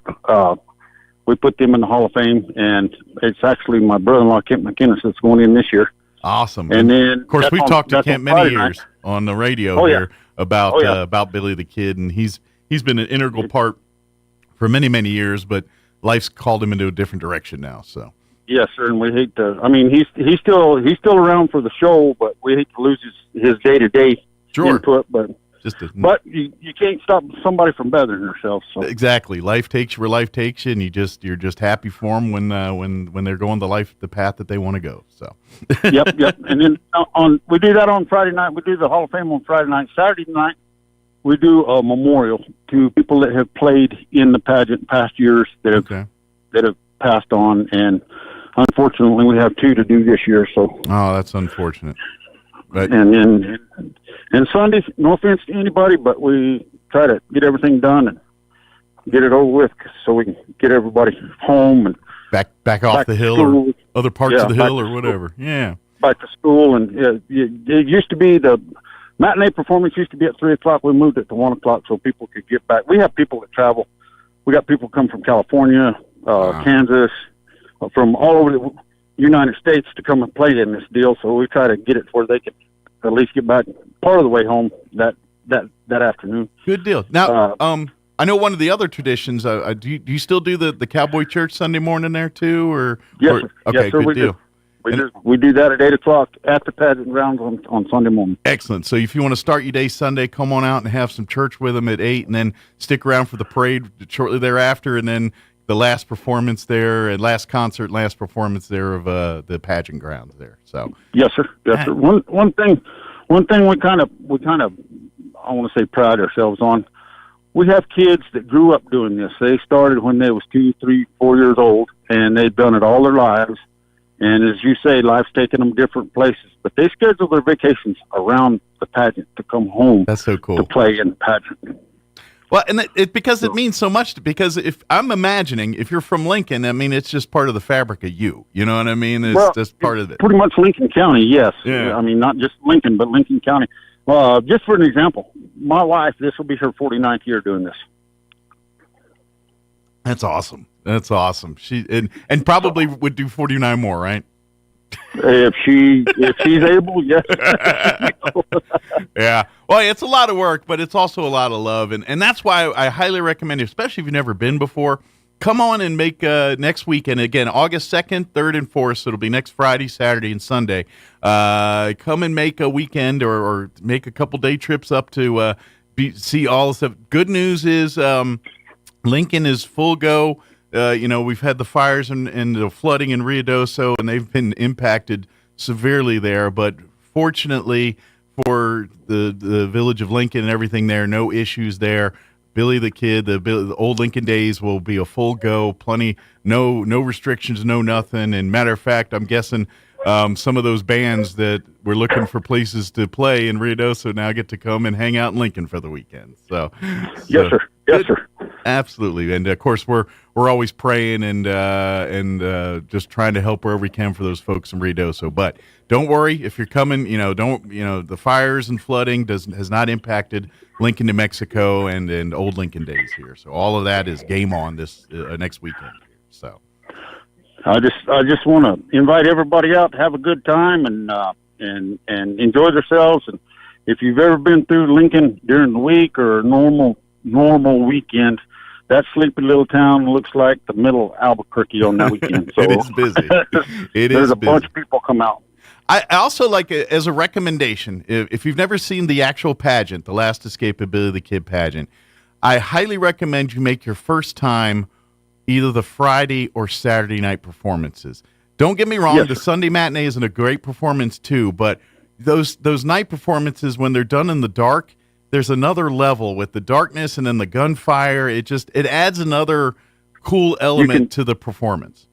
Yeah, you can see the gunfire. You can see the some of them blanks are a little hotter than the others, and sometimes you can see the flame come out the end of the gun and all that stuff. And it's definitely better at night. But yeah, like I say, Sunday is well worth the money to go see. If you're only available Sunday, then by golly, make it Sunday. But if you've got an option and you've never seen it before, I'd go try to catch a night performance the first time, just to get that. I totally agree with you. Yeah, but and if you've seen it before, one thing to remember: it's a live show, so it's never the same.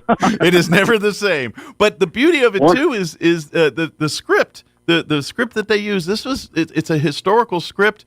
That many of the players in the actual pageant themselves are descendants or family of many of the participants in the Lincoln County War. It really is as historical as it is entertaining.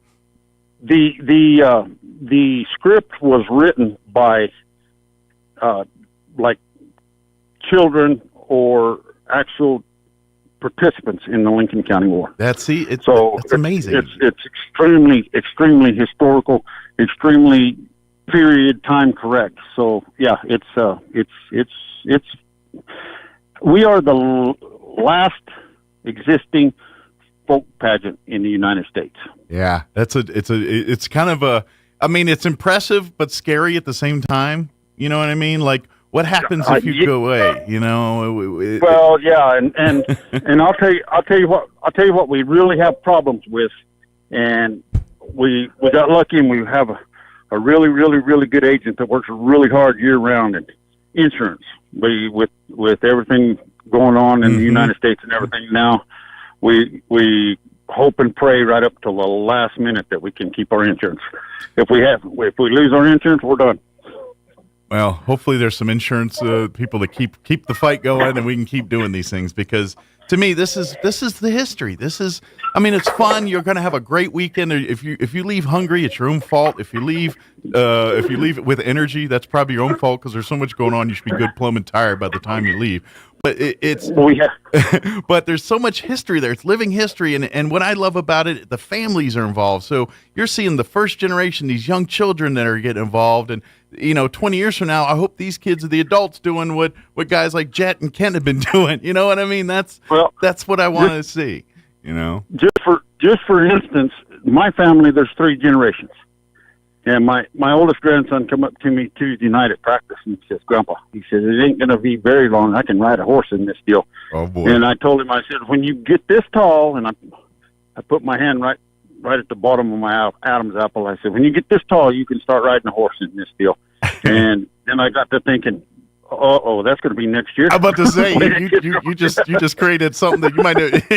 Like, I just opened a can of worms. but I mean, just for instance, my two grandsons, they eat, breathe, and sleep this pageant. That's all they talk about year round is pageant.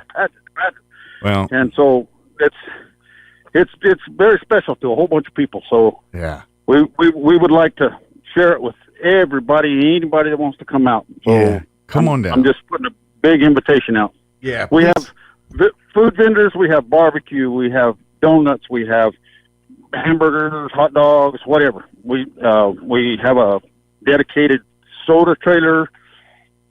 The Whole Foods donut shop from Roswell is going to be there.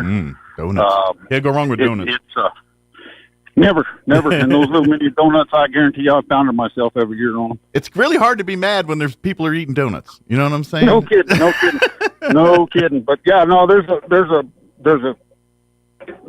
something for anybody wants to eat something. There's stuff for people. So, and Absolutely. there's other vendors down through town too. So, and please just come out and spend the day. Absolutely. And history buffs come. There's going to be lectures throughout each days out there talking about various events and things, various locations. You know, some of the historical. You know, because the Lincoln County War was fought in these very streets you're walking up and down and having hot dogs and corn and all that other stuff with. The most dangerous street in America right there. Absolutely. And so you come and learn that history and come see some of it. Please support the shops, those this is probably like Black Friday for maybe those mom and pop shops down in Lincoln that are that sell their wares and things, and they usually have some great pottery and all kinds of stuff. So support those businesses, because I'm going to guess like UFO Festival here in Roswell's our Black Friday. I'm going to guess Lincoln Days is kind of Lincoln's version of that. So yes, and we can't forget our friends at the Bonita Valley Brewery too. If you get thirsty, they got all kinds of beverages there for young and old. They've got sodas and stuff for kiddos, and adult beverages for adults too. So excellent. So when you get a little warm, or even though it'll be the cool pines, but you might get tired of walking, get a little hot, and need something to cool off with, they got you covered. I believe too. I'm not for sure on this, but I believe Friday afternoon, Saturday afternoon, they're going to have music there at the brewery too. So excellent. So plenty of stuff, plenty of fun, and plenty of places and everything. Now, the cost and everything. What for the actual pageant itself? You can get tickets for that. Friday night is an 8:30, and Saturday night those are 8:30 shows, and then the 1 p.m. on Sunday. I believe costs for those are $10 for adults. Children are $6, 6 through 12. If children are 5 and under, they get in for free. That's correct. That's for the actual pageant itself. The Last Escape of the Billy. And the concerts, correct. But for the actual, if you just want to be a part of the deal, you can get tickets. I believe they're $7 a piece, and you can get them at the visitor center, at the courthouse, at the various places around town there. Yes, so. to go through the museums for the state of New Mexico, you can get them at the visitor center, yes. Yes, absolutely, too. And if you've got some extra time, when you get your passes for the courthouse and all that, and if you're going to be here for the weekend, go ahead and get the pass to go see Fort Stanton as well. And that way, when you're done looking at stuff and you're thinking, hey, let's get away from Lincoln and we'll come back tonight, go make a short trip over to Fort Stanton, and you could spend an afternoon seeing all the cool stuff over there, too. Oh, heck yeah. Both of those historic sites are just amazing. Absolutely. To be honest, I've been to Lincoln so many times, and I've only been to Fort Stanton once or twice, and every time I go to Fort Stanton, I really don't have enough time allotted to kind of go through every single, like, because one of these days I'm going to spend the day and just go through every single building over there and walk through them and just nose around, because you better allot 2 days. Yeah, that's true. I start to do it, and I get about an hour into it, and then everyone's ready to go, and I'm like, dang it. Yep, no, I totally understand. So, but yeah, just like I say again, I just want to invite everybody out and have a good time, and there's something for everybody to do, and then watch the pageant at night, and hopefully it'll be cloudy, but it won't rain. Absolutely. Folks, if you want to learn more information about everything and read up on some of the specific events, there's a couple if you're a Facebook user, there is a 2024 Last Escape of Billy the Kid pageant Facebook page. You type that in, type in Billy the Kid pageant, Lincoln. Yeah, it should pop right up, and that way it'll tell you dates, times, prices, what other events that are going to be going on throughout the town. That way you can kind of plot and plan what you want to do while you're there for the weekend. So, yeah, I believe on that Facebook page there is a complete schedule of events that is on there. Absolutely. That way you can see everything going and coming and all that. And so I'm kind of curious, Jet, how long have you been in, like, do you serve as a player in some of the pageants? Like, what's some of the stuff you've done over the years with the pageant? Or with I started out 25 years ago working the ticket booth. Okay. And then I moved up to some riding parts and stuff. And then my wife and I got together and got married, and I moved in. Now her and I, we play Mr. and Mrs. McSween. Ah, okay, the McSweens. Very cool. And she is a member of the board of directors for the pageant committee, and I am the president of the pageant committee. So yeah, we're pretty involved. Nice. Does it force you to, like you say, hey, this year? I mean, does it force you to kind of say, you know what, I'm going to do some more reading and research and trying to get this? You know, does it kind of inspire you to say, all right, I'm going to even imagine as a person there with Lincoln, you kind of have a pretty good knowledge of the McSween family, but now that you're like, well, I'm going to portray them, I need to do the deep dive and learn more about the intricacies of these two. You know? I'm always trying to learn more, and I'm a history buff anyway, so I'm trying to learn more. And what makes it interesting too is after Alex McSween got killed, Susan McSween moved to Three Rivers, and my family had a ranch at Three Rivers for years and years and years and years, so it kind of ties in both places. So nice, kind of small world moments, right? Yes, sir. Yes, sir. Where everything just tied. Well, and to be honest, it happens more often than you think. It just, it's just everything just seems to be connected sometimes, and you don't. It just comes in weird places. The old saying, "It's a small world," it's got more meaning than people think. Absolutely here. And but here's the thing too I love about, especially with Billy the Kid, Lord, because there's so much energy around Billy the Kid, and we, for years, and of course, the controversies of Billy the Kid, whether he's actually in Fort Sumner or the Bushy Bill stuff. And I mean, there's been so many stories and things over the years that's made this, made the Lincoln County Wars, and particularly Billy the Kid, that much, still even to this day in the, I would say every American knows Billy the Kid, even if they don't, know all the details. Billy the Kid is a name in their Rolodex, their mental Rolodex, Let me just put it this way. We have a sign-in book at the gate when we come in, and we encourage everybody that comes to the pageant to sign in. Last year, we had 33 different states and 7 different countries represented. That is so cool. So cool that people love and embrace that history. And this is why, even though arguably even to this day, probably, some of the more famous Hollywood, things about it is the Young Gun movies. And I always, now I always tell people, movies are not where you get your history. Please don't get history from movies, because you're going to get some weird history. But that being said, if that's the catalyst that sparks you into doing the research, then I'm all for that, Cause I agree. I agree 100%. Yep. And like those Young Gun movies, and then yes, they're pretty entertaining and but there are elements of actual history in there. Like there's certain moments that actually happen that, how they portrayed in the movie might be a little bit different, but it's based on actual people in actual places. And then like when the house burns, like, oh, you can see that location in real life at the end of the movie, and all that kind of stuff. You can see where it was. Yeah, exactly. Yeah, the house is obviously gone because it burned, but you can see the location and see that. yeah. But like Blazer's Mill, when they have the gunfight at Blazer's Mill, there's still part of Blazer's Mill at Mescalero, and there's the Tunstall store still in Lincoln. And there's a lot that after you watch the movie, you can go back to Lincoln and Lincoln County and Otero County and relate to the movie from what you've seen. Yeah, there's another show that I think Starz put it out, and I have not watched it, so I have no idea if it's any good or not. But I'm weirdly curious. It's Billy the Kid. I think it's called Billy the Kid. And it's a series. Yeah, but it gets more into how he came to New Mexico, and it's all the stuff leading up to where he gets famous. At least the parts I've heard and seen. Yeah, to be real honest with you, I tried to watch it and I couldn't. Was it pretty bad? I have no idea. It was a different angle that I never heard before, so I was kind of uniquely curious about it. Somebody from not here might really enjoy it, but I couldn't get into it. Yeah, and that may be just me. Sure. But again, it goes back to my point. If you're looking for accuracy, but if that's what got you interested in doing and learning more about Billy the Kid and all, then it's a win. then heat that Google up and get it figured out. There you go. Absolutely. But come see all this see the history living in front of you here in beautiful Lincoln, New Mexico, August 2nd, August 3rd, and August 4th. It's Old Lincoln Days featuring the pageant, The Last Escape of Billy the Kid pageant, which will be Friday, Saturday, and Sunday matinee performances. Come see the village of Lincoln as it explodes into its biggest event of the year. It's so much.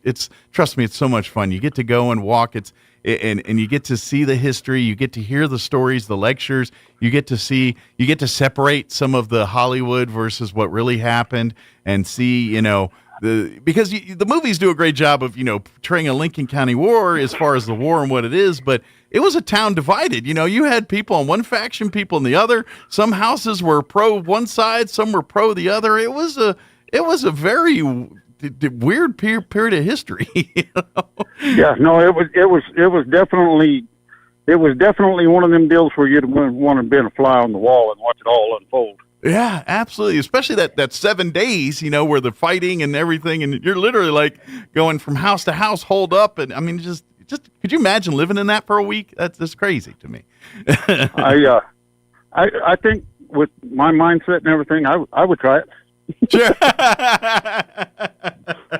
yeah, I can see, but just the thought of thinking it's like, all right, we gotta hunker down. It's just something that we in today's world would never imagine something like happening. No, I agree with you, and like I say, it like a fly on the wall deal.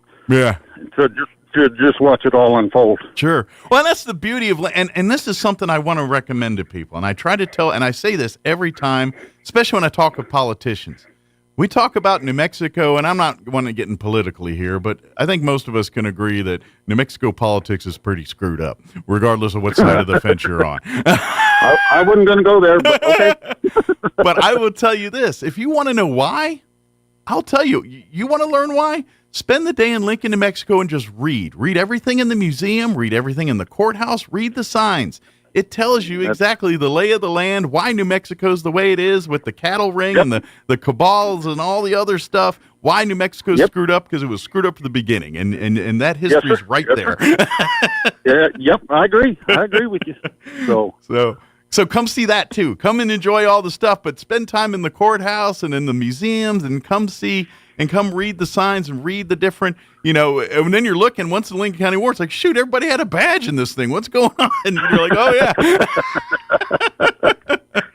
Yes, sir. Yeah, that's it. So come celebrate Old Lincoln Days, August 2nd, August 3rd, and August 4th. Again, just type in Last Escape of the Billy Kid, Lincoln 2024 on Facebook. You'll find the page. You can see all the information, times, costs, everything else. And then I believe, is there, and they can get tickets for everything right at the gates there at the doors. They can get them, they don't have to get them in advance, do they? No, they can get them all right there at the door. And the wonderful people from PVT actually got us fiber optic internet to the ticket booth, so we can do cards and stuff now. And what happened? Y'all getting high tech now?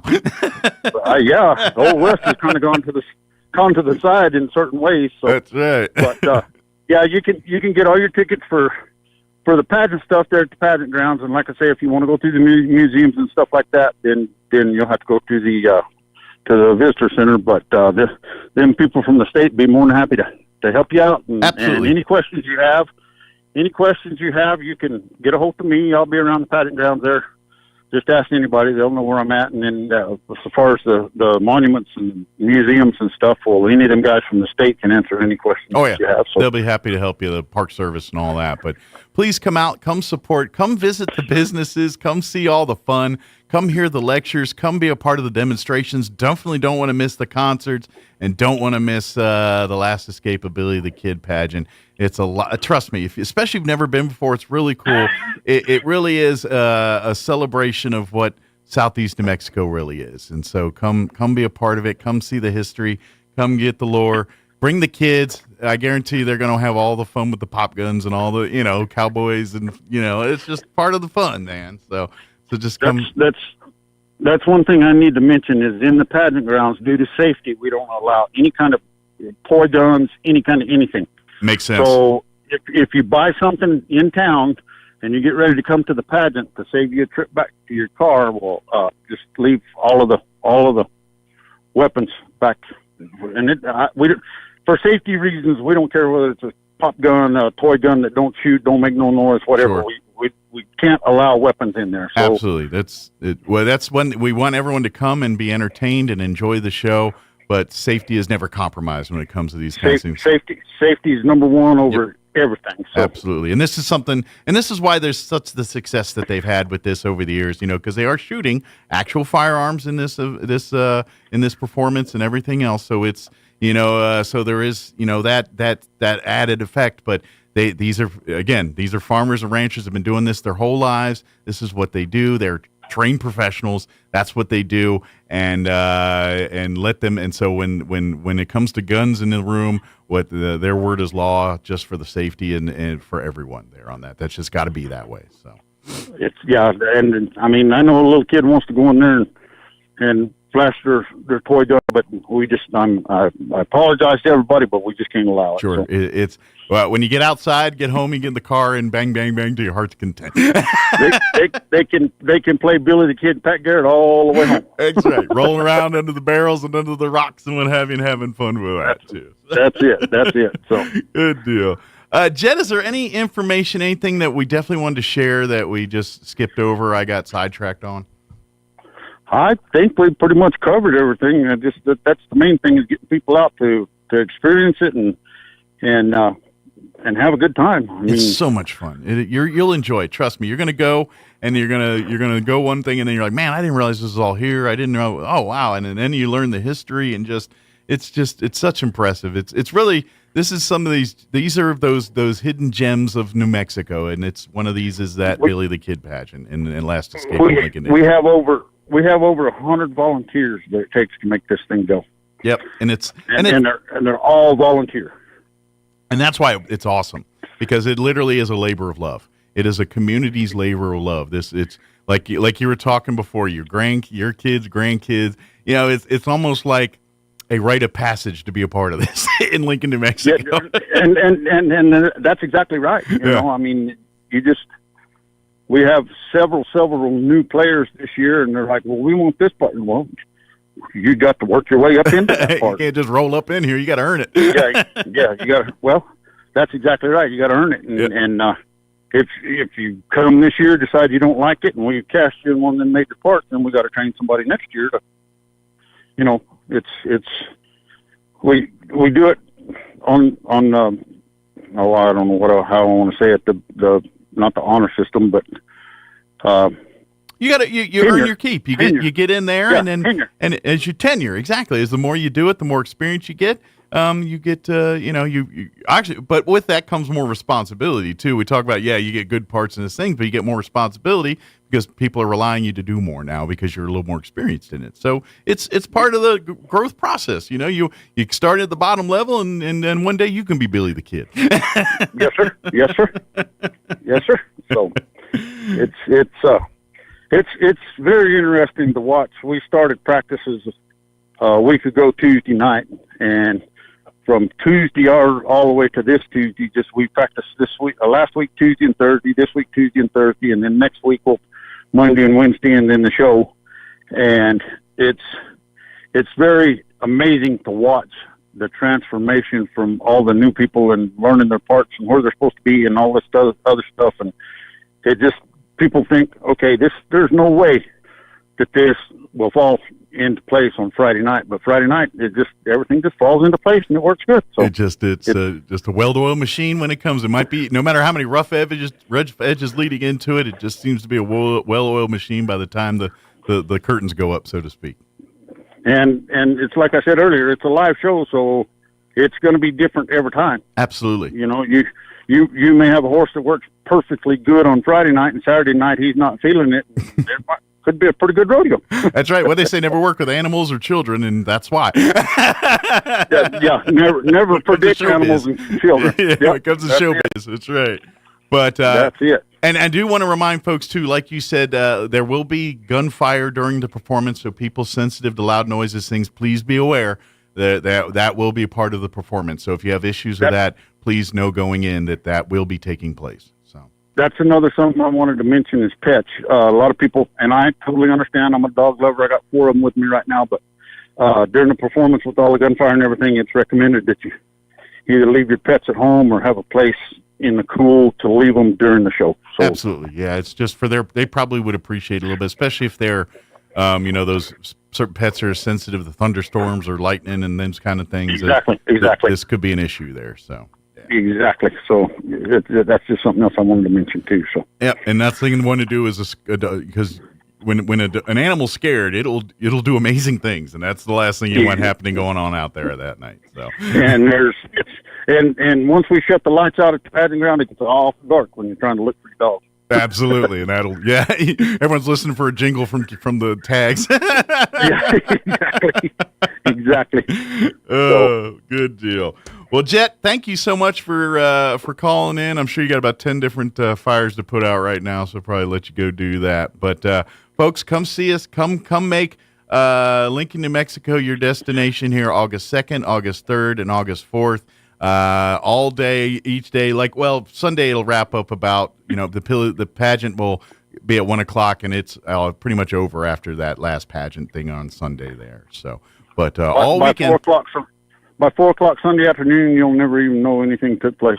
That's right. It'll look back to the quiet town it normally is when the 3 days are not going on. Yes, sir. Excellent. Well, thank you, Jet. We appreciate it. We'll see you up there next weekend, and hopefully we're talking about this for 20 minutes. Hopefully we're talking to that point where your grandkid is Billy the Kid or one of the major players in the pageant here.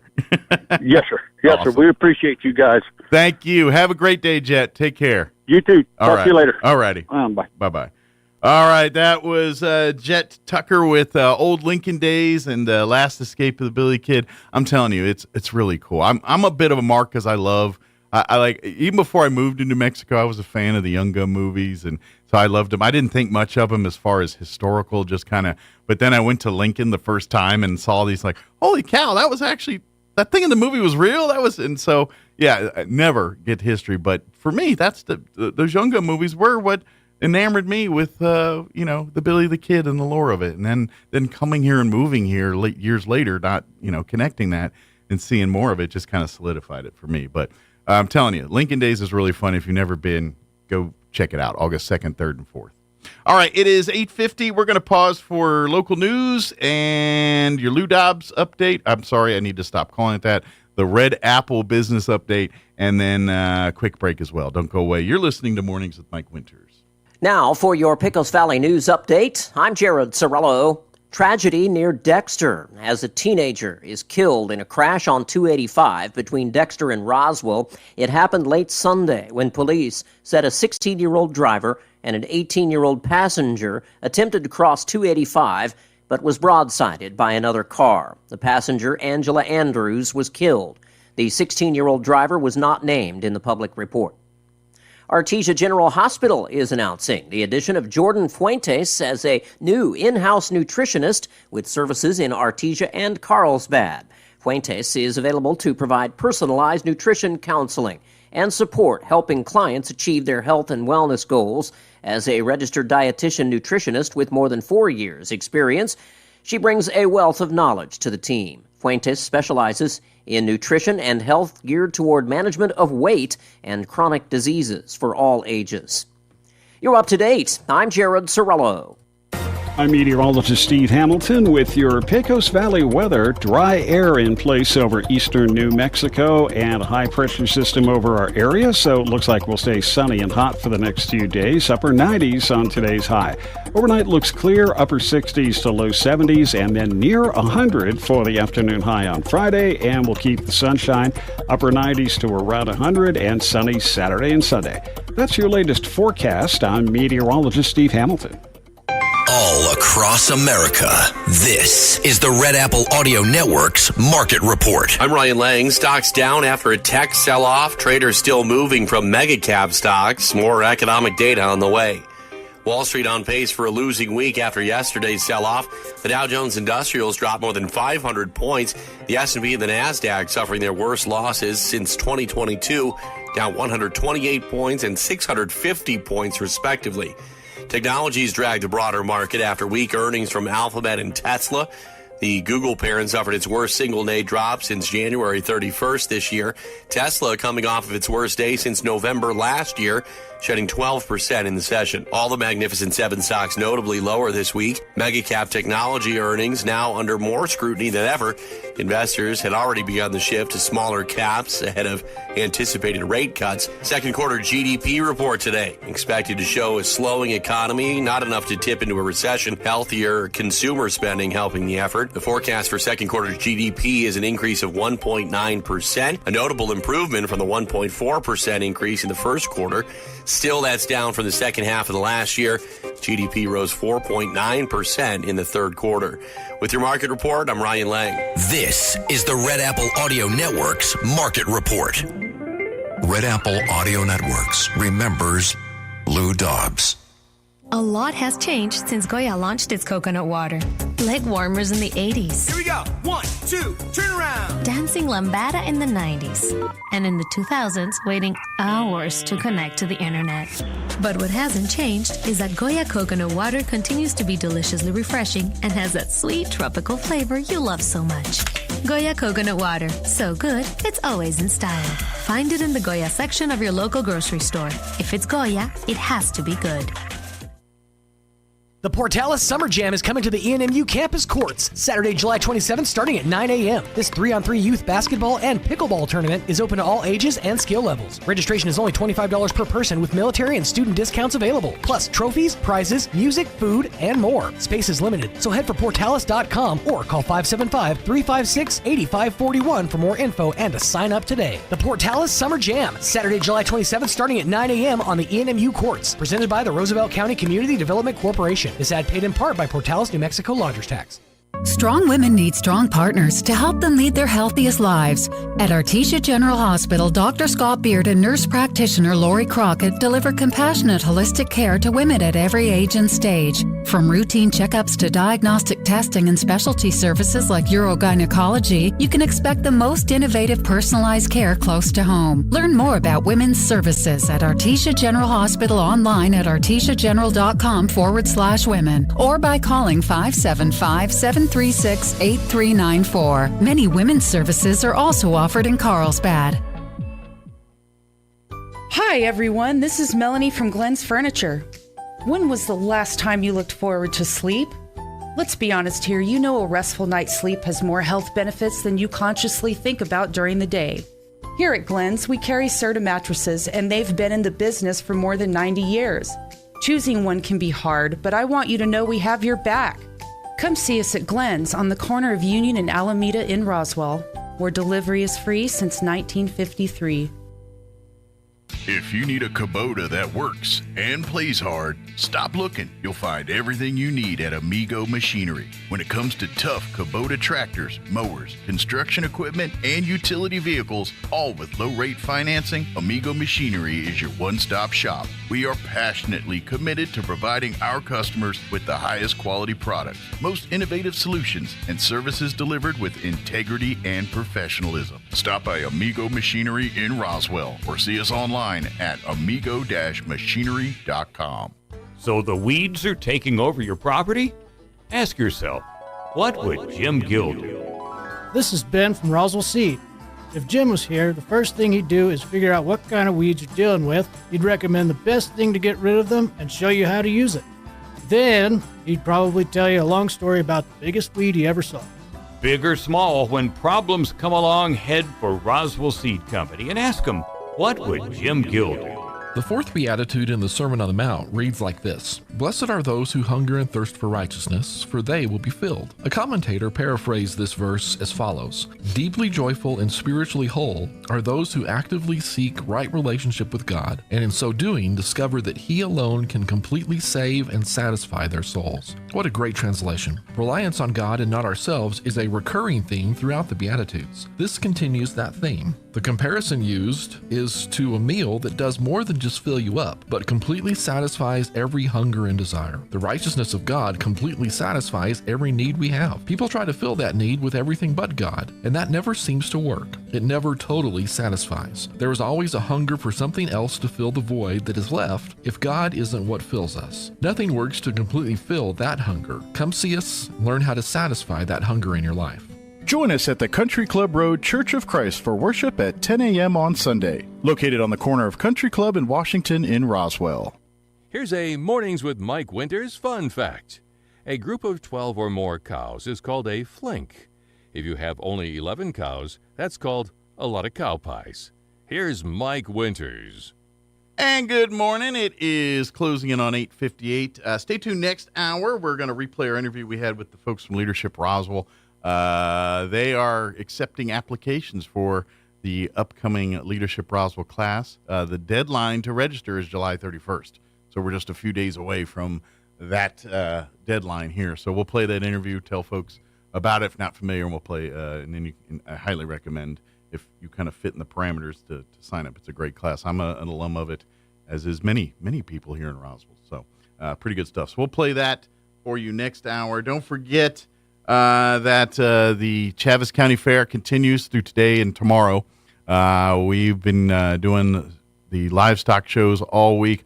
My apologies. We were unable to do the poultry show because the chicken superintendent wouldn't let us film. So we weren't able to do that there. So if you missed it, you didn't get to see your family doing that, we apologize. It was out of our hands there. We were told we cannot do it by the person in charge of the chicken show and all that good stuff. So we didn't, so we don't have it there, but that's why. So, but other than that, everything else should be game on and good to go there and all that good stuff. So, but just log on to ksvptv.com. You click on, there's different channels there, like normally the one here for Mornings with Mike Winters. If you want to watch his show, that's there, and all the on-demand stuff. But you'll find one up there for the Chaves County Fair and for the Eddy County Fair, because it's also going on this week as well, too. So if you want to see livestock shows from Chaves County and Eddy County Fairs, we've got them there for you. Like I said, with the exception of no poultry show there at the Chaves, because they wouldn't let us film it. So that's what it is. All right, we are closing in on 9 o'clock. Town Hall News is coming up here in just a few seconds. We'll be back on the other side of news. Don't go away. You're listening to Mornings with Mike Winters. We'll be right back. Talk radio has landed on the all-new 106.5 FM KEND Roswell. Breaking news this hour at townhall.com. I'm Bob Agnew with Washington. The nation's economy accelerated last quarter at a strong 2.8% annual pace. Consumers and businesses led the way despite high interest rates. President Biden says he has no plans of being a lame duck during his remaining few months in office. The president is out of the 2024 race, but he said there's more work to do, including the defense of civil rights. From the right to vote to the right to choose. And he plans on proposing changes to the nation's highest court. I'm going to call for Supreme Court reform, because this is critical to our democracy. Mr. Biden used an Oval Office address to explain he's passing the torch to a new generation after succumbing to Democratic pressure to step aside. Greg Clugston, Washington. Addressing a joint session of Congress yesterday, Israel's Prime Minister Benjamin Netanyahu vowed his country will win a total victory over Hamas unless it comes to terms. But if they don't, Israel will fight until we destroy Hamas's military capabilities, end its rule in Gaza, and bring all our hostages home. House Majority Leader Steve Scalise predicts Vice President Harris's decision to boycott Netanyahu's address may damage her presidential campaign. I think it speaks volumes. How is she going to go into any state, with large pro-Israel populations and have any credibility. Scalise interviewed by the Salem Radio Network this week. In Charlotte, North Carolina last night, Donald Trump took aim at the liberal policies of presumptive Democratic nominee Harris. She supports mandatory gun confiscation to rip firearms out of the hands of millions of law-abiding gun owners. She wants to take away your Second Amendment. This was Trump's first rally since Joe Biden announced he was dropping out of the race. It's going well on Wall Street for investors. The Dow up by 190 points. More from townhall.com.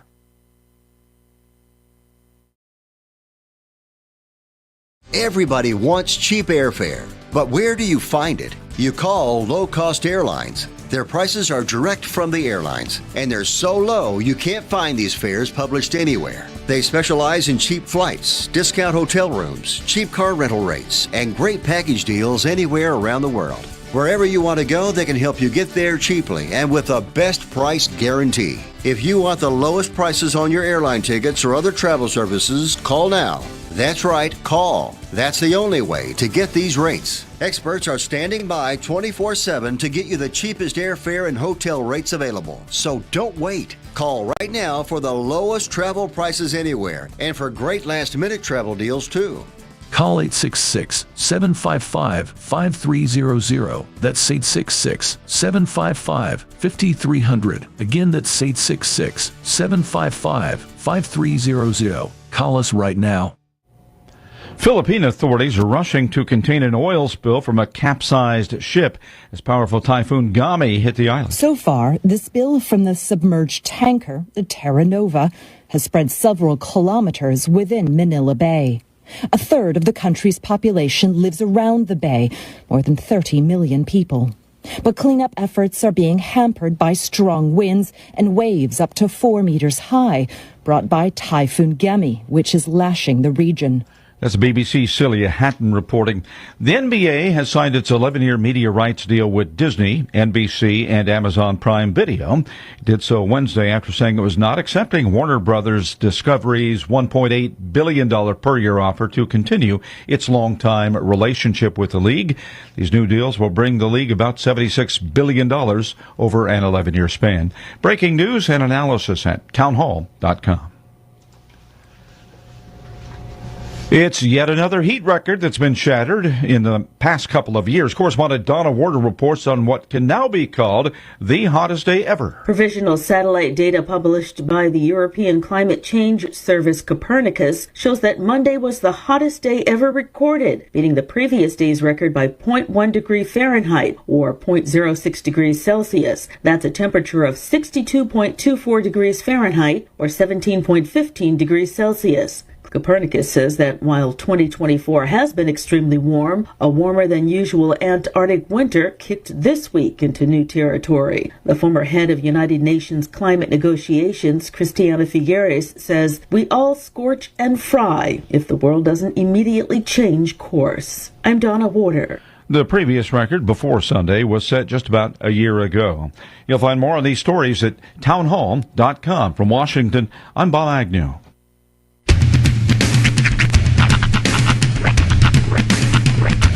What in the wide, wide world of sports is going on here? I promise you, whatever scum did this, not one man in this fort will rest for 1 minute until he's behind bars. Now let's grab a bite to eat. Yeah, come on. I feel the hot wind on my shoulder and the touch of a world that is older. I hit the switch and check the number. I leave it on and then I slumber. I hear the rhythm ringing through it. Flamenco guitar and cumbia music. I hear the talking of the DJ. The travel said, what does he say? I'm on a Mexican radio. I'm on a Mexican radio. Broadcasting live from high atop the J.P. White Building in downtown Roswell, New Mexico. It's Mornings with Mike Winters on 106.5 Roswell's Talk FM. Is that what I sound like when I talk? Now, here's your host, Mike Winters. And good morning. It is 6 minutes after 9 o'clock. Welcome to hour number 3. tres inviernos. Of Mornings with Mike Winters, right here on 106.5 Roswell Talk FM. Happy Thursday, everybody. Yes. Hope your Thursday's going well. Sunny, warm. We're going to hit like the 1 ounce now. Like they've just kind of, like they said maybe next week would be 1 ounce. Like later this week. Bearer of bad news. Yeah. Can't you just let us bask in our low to mid 90s now? Yeah. It's no nice. mas. It's nice down here. 98 today. Still. It's not there yet. Get it done before 10 a.m. if you got to get it done, because it's not gonna be fun later this afternoon. Yeah, it's going to, in the next couple days, it's going to be like that, and the weekends get warm too, so. Fun! Last hurrah to remind everybody what summer in New Mexico is like. Happy Thursday night. Absolutely. And, of course, like you said, last weekend here for kids go to school next week. For summertime frolics. Get out there, kids, and frolic in a field. And it's kind of weird because of that schedule and the school schedule, like, even like the aquatic center and everything, they're going to be shut down in August now for like the daily swimming and all that. I think they'll be doing weekend swimming, but they do, I think, up until Labor Day. Yeah. And then I think they close the outside pool, and so it's the indoor pool for the remainder. Good, yeah. But it seems all early, and it's like, well, wait, it's still hot. It very much seems early. Yeah. And what kills me is when they close the pool down, they also shut down the splash pads. Oh. Yeah. So that option's out. Yeah. So I'm just gonna have to use my. I wonder what friend the with logic there. I guess it's a money thing, but I mean, I get staffing. Like you lose staffing because the kids go back to college and everything else, the lifeguards and all that. But the splash pads, there's no lifeguards or no staffing per se at those things. It's just turning them on and turning them off. So I guess the water bill, but I don't know. And it's just sad because for the rest of the year until next Memorial Day, it's basically that corner of the inclusive park is just bare. There's just like usually is a sprinkler there. There's just nothing. At that part I don't understand. Like I can understand. Okay, the aquatic. So you got to pay staff. You got to pay people. They all go. That's what happens. But the splash pads, the only expense is the water. Right. And if it's hot, it's here to cool off people. Why is it not on? I don't get that. I ain't sure, but then again, I'm not the comptroller of the handles. I don't know. Yeah, I'm not the guy of authority to do that. But I would be generally curious why that's that way. I mean, if there's a logical reason, sure, let's hear it. But I don't know what it is yet. So, but anyway, that's my thoughts. It is, it is very. It's very frustrating that it gets that hot and then there's just no options. Cold shower, kids. That's what we got. Those things are horrendous in this part of the world. We don't have soft soil anywhere. Yeah, grass. So you get a slip and slide, it's gonna destroy you. To be honest, though, in my neighborhood, you could pull it off. We have grass and parks. You could pull it off there. What does Dane Cook say? Is it slip and bleed? Yeah, you could pull it off in our neighborhood there. So. Now, you guys are always talking about how great your generation was. Now you have to make your bed and sit in it and sleep in it. You make your slip and slide in it. Now you got to own it. Now you got to own the slip and slide as part of your generation. You know, it was part of my generation, but it wasn't part of my childhood, really. We had one, I think, growing up, and we used it a couple of times. But I would always go too fast. And that little bitty pool at the end that's supposed to be like, oh, you're going to stop here. No, you don't. No, you don't. Thank God we had grass in our yard at the time. Either my friends couldn't afford one or none of our parents would let us have one. Because we were resorting to the sprinkler, the rainbow sprinkler, the big arc sprinkler, and a series of garden hoses with the spray nozzle gun, trash can lids, and trash bags as protection as clothing. That was our version of all that. If you throw down a couple of like 5 or 6 contractor bags in a row unopened, you got yourself a nice ghetto slip and slide right there. Same effect. Yeah, pretty much. But I remember as kids, we literally wore garbage bags and ran around to not get wet, which, that makes sense. But well, we don't want to get wet. We just I remember carrying a trash can lid like some night, to fight the guy at the hose. And this is before Super Soakers, so nobody had those. Right. You know, you had them cheap 99-cent jobbers you get from the liquor store. I was definitely the generation of Super. See, here's the thing. Super Soaker came out, and it was a big deal. Yeah. But then the Super Soaker 3000 came out. It was a bigger tank. It had a farther blast radius. And then the Super Soaker 3 with the backpack. I wanted one of those so bad. I wanted a backpack sprayer because my mind is like, I have endless water now. I cannot be defeated with my endless water. Well, and see, this is where I had my childhood that makes it happier. Mm-hmm. This is predating the Super Soaker. Okay. I worked and played and did at Boy Scout camp during, during the summers. Well, we're camping, and your campsites, each campsite has your tents and everything, and then there's this wooden latrine that's got your two-seater for your bombardier co-pilot, kind of pilot co-pilot, then they got a urinal. Then there's a little trough thing with a sink and a water fountain. Because you never poop alone. Yeah, exactly. Whoever uses it, I've never seen it, but they're there. Well, they're there just in case. And so Team latrine, man. But part of the other camp equipment was they had a big barrel, and that was for water, for firefighting, and you had to always overflow it to keep the mosquitoes from. That was part of the thing. But they also, each camp had a backpack. It was this metal can that went on your back, and it had a hose with a little pump thing, and it shot water about 50 feet. Pretty, nice. And it shot at a good fire half-inch right? stream. Yes. Okay. And it was the Super Soaker before the Super Soaker. That's awesome. And boy, howdy, I felt like, it's almost like a steampunk version of the Super Soaker. You know what I mean? It's like, you're coming in with all you need is like metal goggles and wings, and you're like, but those things were awesome, and I would have loved to have those. That's really cool. I bet you could probably find one of those in like a old metal can. Oh, they were so great. Military, one of those surplus stores. Yeah, they're probably in somewhere. I miss having a surplus store. Well, you know what? I took for granted our access to the Army Navy surplus store. My kid was a staple. We in there. I don't know how many Chinese stars and smoke bombs. And snappers, those little snappers, because that's where we had to buy them, is the Army store. Right. And then my Boy Scouts, I bought like old Army. Basically every Swiss Army knife I ever owned came from a surplus store. I got them there. My mess kits from like the old Army mess kits from like World War II and Vietnam. That's what I used in Boy Scouts because I bought them at the Army Navy store. Canteens. I had all that stuff. Loved it. I think as kids, that was during the summer. I would say 3 days a week we would walk our car or take our bikes over to the Army Navy store, and then right next was Babalu's where we get our milkshake and all that. Nice. We had a whole thing. Or later on, when we had more money, we go to Jerry's Subs and get Jerry's. Let's go stock up on tomfoolery equipment, and then how about a malted? Yeah, that's right. And they had and that guy was cool because it was an old diner restaurant. Nice. They had the cool old-fashioned burgers and the malts and milkshakes, and they had about 30 flavors. That's another one of those that raspberry, blueberry, sarsaparilla, you name it.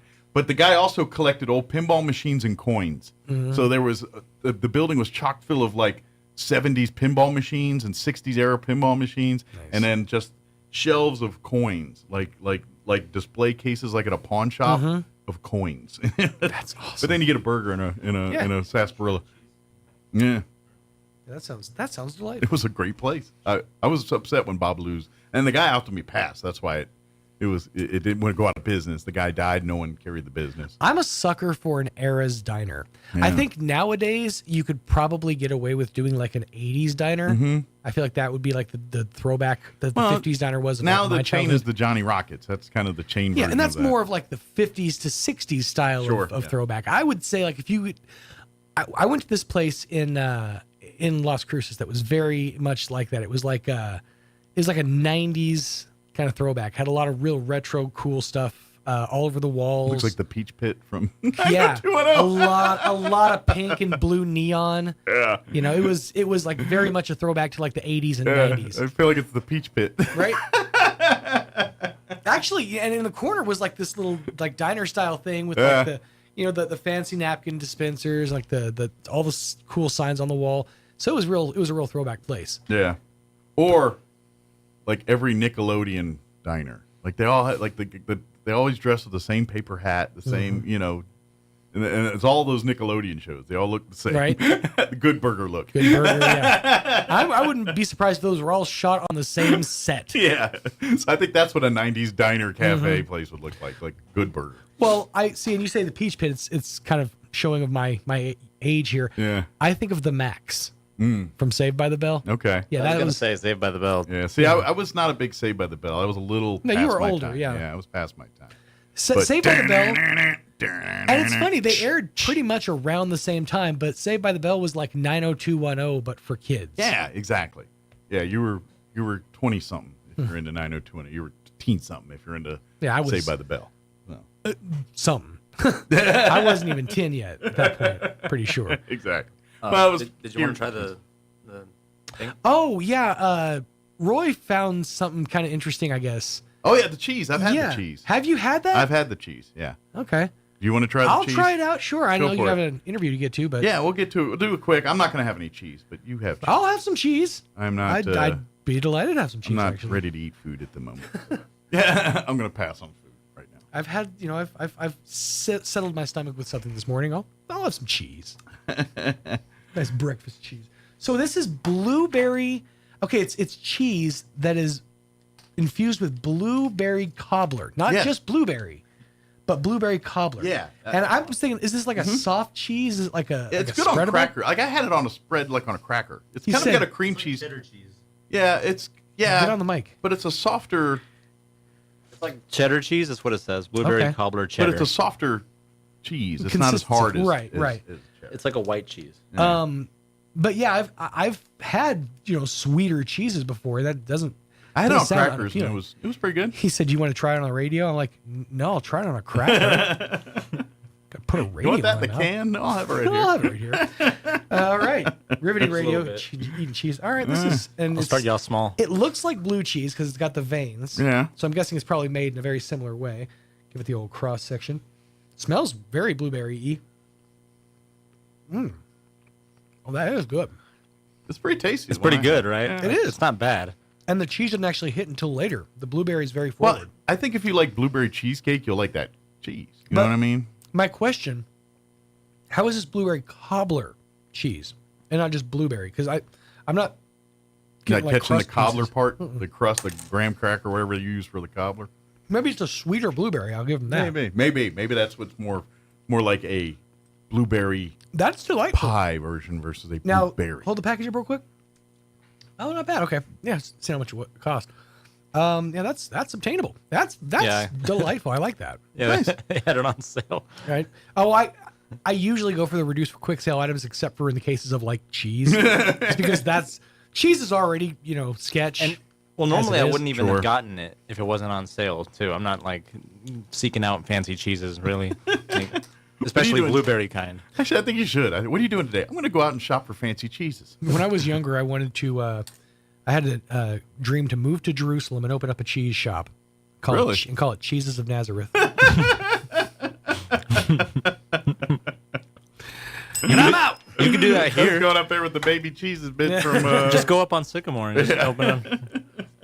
Baby cheeses. That was Modern Family. That's right, Modern Family did the baby cheeses.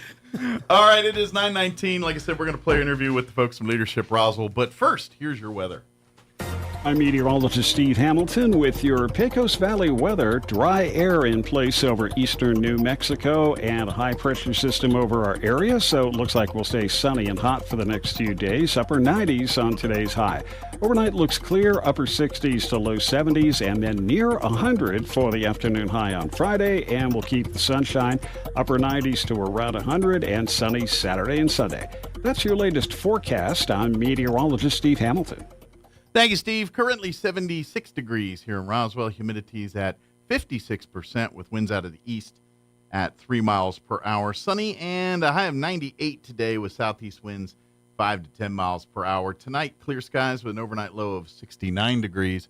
Winds will be out of the south 5 to 10. Friday, sunny, 97 for a high. South winds 5 to 15 miles per hour. For the weekend, sunny and 98 on Saturday. South winds 5 to 10 in the morning, 10 to 15 for the afternoon. And sunny on Sunday with a high of 102. And then 103 Monday, 102 Tuesday, 103 Wednesday next week. So warming up. Here we go.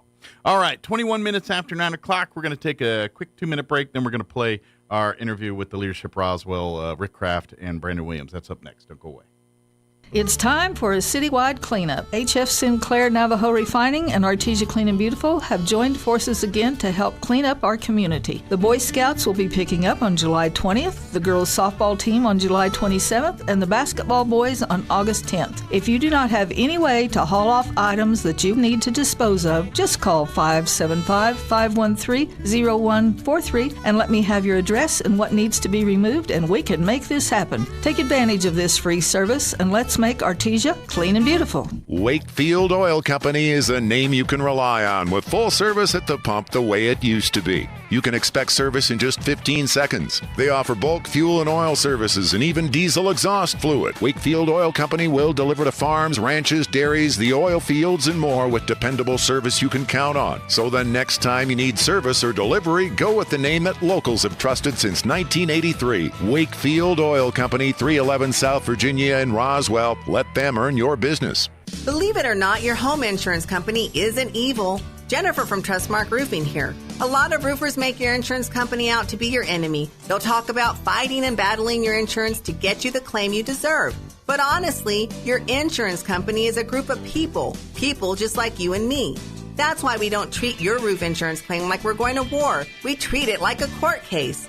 We provide your insurance company every piece of evidence needed to get you the highest possible claim.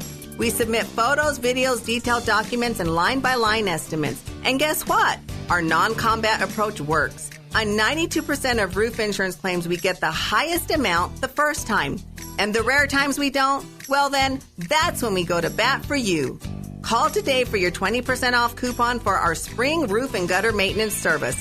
575-755-ROOF or visit TrustmarkRoofPros.com. Trustmark Roofing, we put people first. If you plug your nose, you can't tell the difference between an apple, potato, and an onion. Unless you open your eyes. Here's Mike Winters. And good morning. It is 20 minutes after 7 o'clock, and joining us in studio this morning from Leadership Roswell, of course, I guess you could say the chief, the commander-in-chief of the Leadership Roswell program, Rick Kraft, and next year's class president, Brandon Williams, as well. Good morning, guys. Good morning. How's life treating you all this morning? You know, Excellent. It's doing good here. I got thinking on the way over here, over half my life I've been involved in this program. I'm about to say this is first time I've ever thought that. Yeah, because you're 30. I've lost track. This will be 33 years. 33. Involved. Yeah, 32 heading it up, but I went through the first year. I knew it was 30. I just didn't know how much above 30 it was. So I pulled out my fingers and toes and I counted and ran out. That's right. Yeah. But you got 2 years, and there's other appendages you can add if you need to. But it's good to be here. Thank you for letting us come talk to you. Well, obviously, I'm a big supporter and fan of the Leadership Roswell program. I'm a graduate of the Leadership Roswell program. And for alumni board member, yes, and on the alumni board as well. Mm-hmm. I'm going to do the general and let these get to more in the specifics. But for folks that are not familiar with Leadership Roswell, it is a program that, and in actuality, one of the premier in the state of New Mexico. There's other similar leadership programs, New Mexico, various other entities, other municipalities that do it. But a lot of them use this Leadership Roswell program as the model for theirs. Mm-hmm. It started many moons ago. 1983. 83 was the and we have a Texas program modeled after ours, too. Okay, very good. So we're spreading outside of the state boundaries here. Very good. But it is a program that it really does a couple-fold here. It is a networking opportunity. You get to meet other community leaders, other community business owners, other people that are actively involved in our community or hope to be. And so you get to meet and interact and network with various walks of Roswell and Chavez County.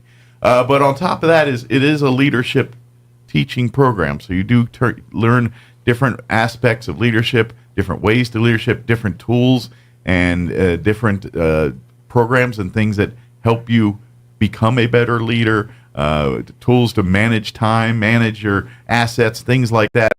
But then on the other side, there's a third branch on this too, is you really get to see how the sausage is made around our county here. I mean, everything from city government to county government to, historical society to what's going on out of FLETC. Depending on years, you might even get to, do some of the other, Christmas at Krebs. It evolves from year to year. But you really get a chance to see, aspects of the city, aspects of your community, and learn how it's done and by that merit, get to use that to plug in to enhance your community involvement and doing whatever. If you're doing this for business, or if you're doing this just to be a better, serving in nonprofits and things like that, this will give you more tools and more assets and more knowledge to navigate those kinds of things. Yeah. That's probably pretty bare bones, I think. I'll let you guys kind of get more into the meat and nuts of the details of it. But you did a great job. when we spoke about me coming, I said I really don't need to be here because I think you know what's going on. But they get tired of my voice, so it's nice and it's always great when we can bring you on the radio. So, well, you did a great job. Broken down to its simplest level, there's three aspects, and you just hit them.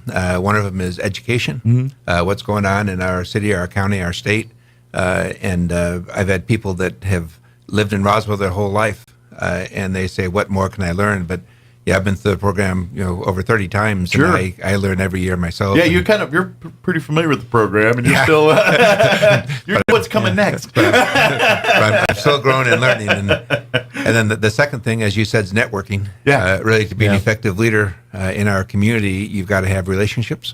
It's who do you know? What's your relationship with them? Absolutely. And then the third is the leadership training, which I enjoy a whole lot. We want students to come out better equipped. Absolutely. To take leadership positions. Absolutely. Yeah. The whole idea is, when you start the program, you come out and you're better overall effective person. Now, there is about a year commitment here for Leadership Roswell. They meet every month, usually once a month, and it's an all day, usually on a Friday. There's a few exceptions to that. And it floats all over the county here. Sometimes you'll be spending your days at the chamber. Some days you'll be spending your days walking around the courthouse or the county building or at the police station. One of the few times you get to see that part and not do something to put you in that part. It's nice to visit and leave. Yeah, good place to visit. Don't want to move in. I'm good. And so you really do. Then that's part of the excitement too, and you get to go and kind of and you get to. Some days you feel like a kid playing, and then those other days where it's more business and getting in there. But that's the fun part of it, and a lot of what you do in your leadership side too is group building, because you are a class of 30, and 30 is the cap. We can't take any more than 30. And you do work as a team, as a group to navigate. I know like days that you're going to spend a day out at the insurance home, and there's going to be a lot of team building and confidence building activities there that quite frankly are designed to push you out of your comfort zone a little bit.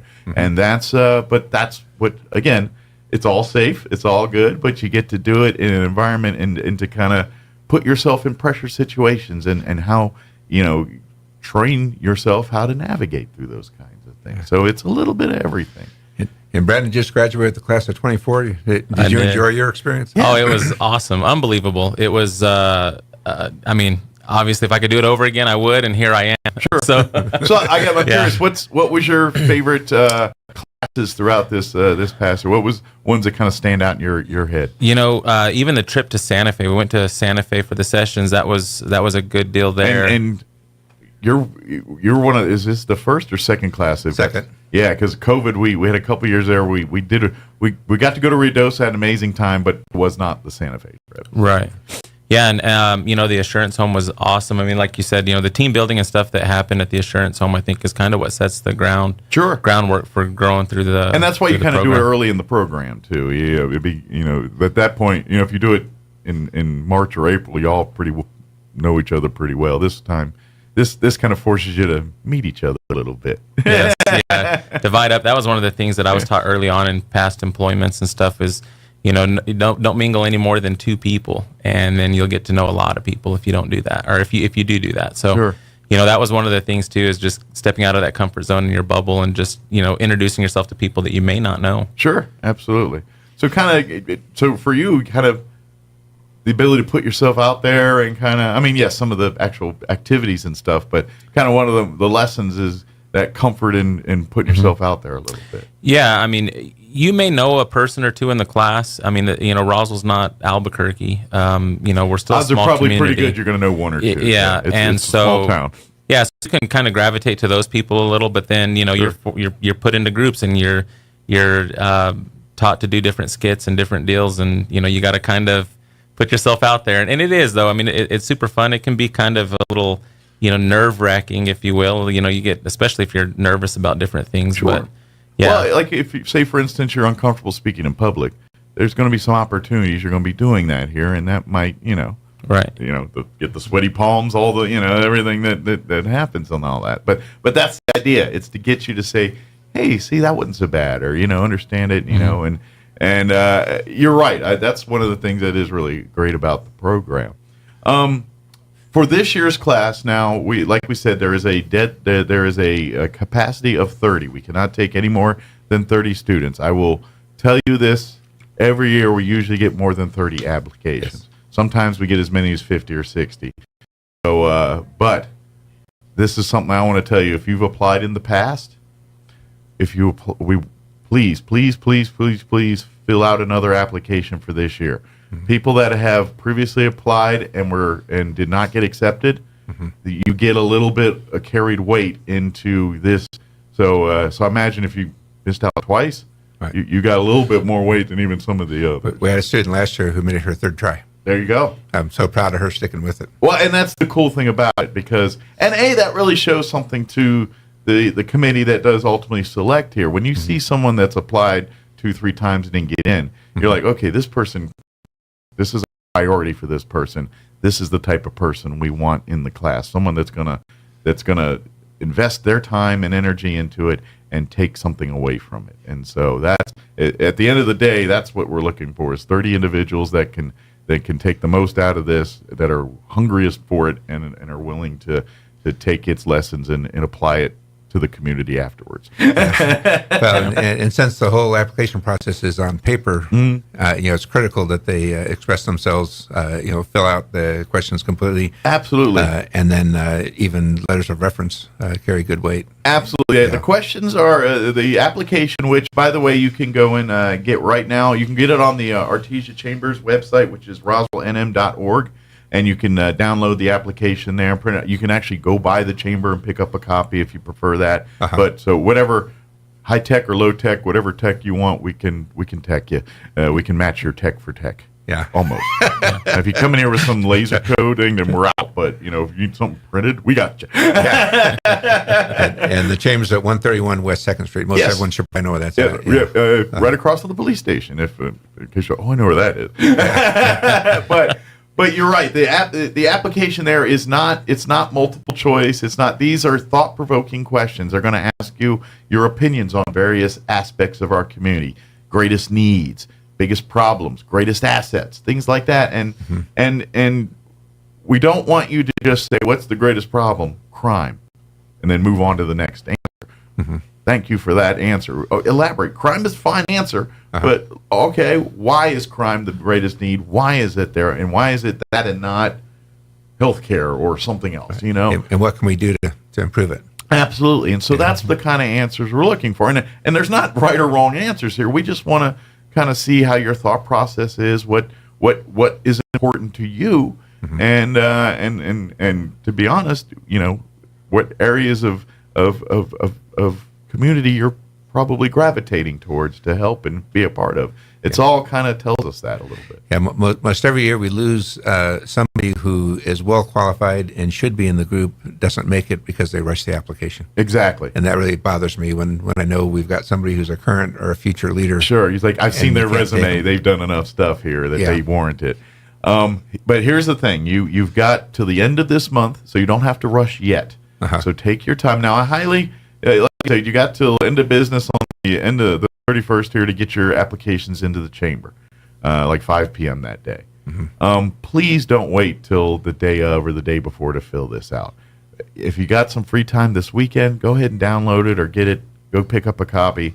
Spend a good couple hours working on this thing. Give yourself some honest, thought-provoking answers to these questions, and just because at the end of the day, even if you're not really sure how to answer it, it's going to make you think about it a little bit. And quite frankly, some of the questions that you're going to be asked, you're going to be discussing and dealing with a lot of those topics throughout the course of the Leadership Roswell class in some way, shape, or form. Yeah. Part of leadership is meeting deadlines. Yeah, that's right. It seems like every year, a couple days after the deadline's in, someone says, "Oh, I meant to get an application in." Yeah. We turn them pretty quick. We have 5 independent scorers. Yes. And once we get them out to the scorers, I mean, it's, every year it seems like there's someone I say, just try again next year. Yeah. And Rick calls every single applicant that applied for the class, all 30 that make it, and all however many that do not make it here. Yeah. That's one thing I know that's you are very important, because you want to express your gratitude for applying and for reaching out and to wanting to be a part of this. We would love to fit more people in, but logistically it would really make it difficult to do that. It's because quite frankly, you're when you have a Leadership Roswell day, you're going to get there at whatever time, 7 in the morning, and you're going to be going and going and going till about 4:30 that afternoon. You're going to be it's going to be a whirlwind day. I guarantee when you get home that Friday, you're not going out to the bar or to the party that night. You're like, what's on Netflix? And let's order DoorDash. Well, there's a lot of moving parts. I look forward to working with Brandon this year. About 2 or 3 years ago, the class in their yearbook, at the end of the class, they listed all the speakers. There's over 100 people that presented, and that's a typical year. I mean, it's a lot of lives that are being touched. I mean, the tours, I've not counted them up, but I bet you we've got 15, 20 tours. Absolutely. If not more. And so there's a lot involved with it. And at the end of the day, I know I'm exhausted. I know Brandon will too. Well, are you excited to take on the role as class president? Super excited. Big shoes to fill with Father Yarrick. That guy was just amazing. Father amazing, Yarrick is I don't think there's a man or person on the planet that could have a 5-minute conversation with him and not love him at the end of the day. You know what I mean? That's right. You talk 5 minutes with Father Yarrick, you're like, what a great guy. Every single person. How do you not love him? Yeah, exactly. So, yeah, absolutely. And for folks that don't know, your class president was a graduate the year prior, and then his classmates elected him to be your leader for this year's class. Because he set himself apart. He's a leader of leadership. Exactly. Yeah. When they had those sessions in there, and everyone's going, I don't know what to do. Brandon was probably the guy going, hey, here's an idea. Let's start here. Yeah. I might have been. I don't know. I mean, super humbled and thank my classmates and stuff for thinking this highly and stuff of me. And it's an honor. It's an honor to represent the class, and so I'll do the best to represent them. Excellent. That's for sure. Good deal. Well, I imagine Father Yarrick will probably be around from time to time to mentor and help as needed. Yeah, he just got back from 6 weeks in Poland. I had lunch with him yesterday. Good deal. And that's where he's from, right? Yeah. So is he visiting family and everything? Yeah, went awesome. back Good for him. And so he's on. I miss his energy, but I picked it up yesterday when he. Well, so was he gone during the fires and everything? Yeah. Well, we need him back here real quick then. Just his positive vibes and energy, and doing his thing. So. Well, and what I did, Mike, we've got 1,059 graduates, and this will be our 42nd class. Since 1983, that's how many have that's how many lives have been touched. Gone through the program. Yeah, right? and we're proud of each one of them. And like this is it's the longest continuous program of its kind in the state of New Mexico. Absolutely. And Roswell should be proud. The chamber should be proud. We're a division of the chamber. That's right. This is a program that is I guess sponsored or part of the Roswell Chamber of Commerce here. Since you mentioned that real quick, I'm going to do a quick plug. Sure. For the Alumni Association. Yeah. There's over 1,000 folks that graduated this program. We do have a Leadership Roswell Alumni Association, and their first and foremost main priority is to support the Leadership Roswell program. Yes. They help with some scholarship monies for folks, raising funds and things like that. But they also have their own community service branch of it too, where when you hear the candidate forums every time there's an election cycle, when we have city councilors and mayors running for races here, when you hear those, we actually do a lot of the video on our own video platforming and stuff here. That's a leader. That's one of the tent poles of the Leadership Roswell Alumni Program. The other big one that most people would know is their teen leadership program that they partner with New Mexico Military Institute, and they do. It started as 1 day, then 2, and now I think it's up to 3-day program for high school juniors and seniors where they actually earn scholarship money. Some of them do. They get selected by their peers, kind of like how Brandon did here, to get awarded scholarship money, and they really do kind of a 2-3 day intense leadership style course and they get to do some of the things that like some of the folks at NIMI get to do with the confidence courses and some of those ropes courses and things that some of the team building. Yeah, some of the team building. And I'll tell you, the community really stepped up this year. There was $19,000 that was donated by the community for scholarships. I just can't believe it. And thank you to the community and all those that donated. Yeah. It really makes an impact on those kids, both the program and the scholarship. Absolutely. This could be the difference between able to do their college thing and not able to do their college thing. And it's a great program. As you know, it's in the spring each year, and Desi Aguilar's been working with it. Absolutely. And I'm sure you'll have mine when it gets close to that. Oh, yeah. When we get back in the spring here, or I guess late winter, we'll start talking hot and heavy on that one here. And of course, the other probably third thing that they're known for, which just happened here a couple weeks ago, was their leadership banquet, annual leadership banquet awards here, where we honor leaders in our community, and we had some pretty good ones this year to honor too, as they do every year. I mean, that's literally a who's who of Roswell and Chavez County is what from your lifetimes to the ones that are just getting into the leadership side of things. Yeah, it's pretty cool. I'd written down on the candidate form we've done 37.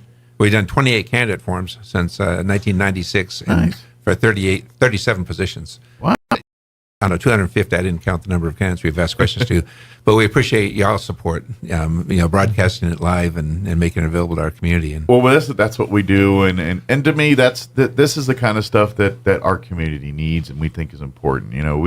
The people that make the decisions at this level in your neighborhoods, they're the ones that you really need to understand, and because they're going to impact your life on a daily basis much more than even a president would. It's sexy and fun to hear all, but decisions coming out of city council and Chavez County government and those things are going to impact your life much greater than something a president will do. And that's really where the program works. Yeah. I mean, whether you want to go to visit FLETC, whether you want to go to the university, the institute, the hospitals, I mean, there's everyone always steps up every year. Sure. Oh, by the way, we've had many mayors, city councilors, school presidents, fire chiefs, police chiefs, sheriffs, under sheriffs, soon to be sheriffs. I shot the sheriff. No, I'm kidding. But really, if you look at like the community leaders. Leadership Roswell has probably impacted 99% of the individuals at some way, shape, or form. A couple of forums ago, we had 3 graduates up on the stage answering questions, and I always get proud of that. Oh yeah, exactly. Yeah, I remember that city. I was like, there's Matt. 2 of them running against each other. It's really kind of hard. That's kind of like Rick said. Good luck. I'm rooting for you. Good luck. I'm rooting for you. You got to say it to him. Very neutral. But take the time, think about this. Go download the application. Consider this if you're a person that is involved in our community here, or looking to get more involved in our community. And are looking for an opportunity to kind of find where you can make your impact. I invite you to apply. Now, it does cost $1,000 to participate in the program. That includes your trip to Santa Fe and all. Like I said, you're busy from sun up to sundown. It covers all the expenses that entails. I know if the money is a hurdle here on the application, if you do need financial aid for that, check that box, and we'll be happy to help and assist financially with any of that way we can. I know a lot of times if an individual goes through it, their business or their entity that they represent will cover the cost of that, but that's not always the case. And so if you're needing assistance there, please don't hesitate to check yes on that application.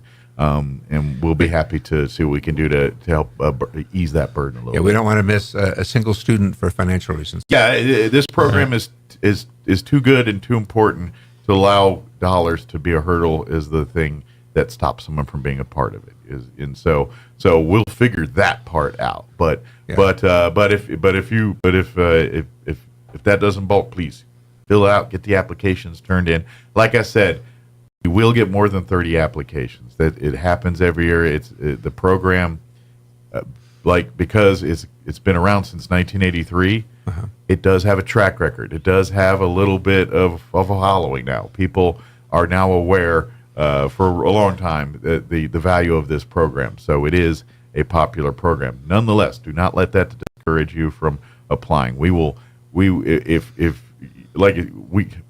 to get everybody in, but I guarantee you, if you take serious thought to these questions and fill them out and give us some good feedback on that. And Rick did mention, and I should enhance this because I ain't gonna lie, I think this helped me get in.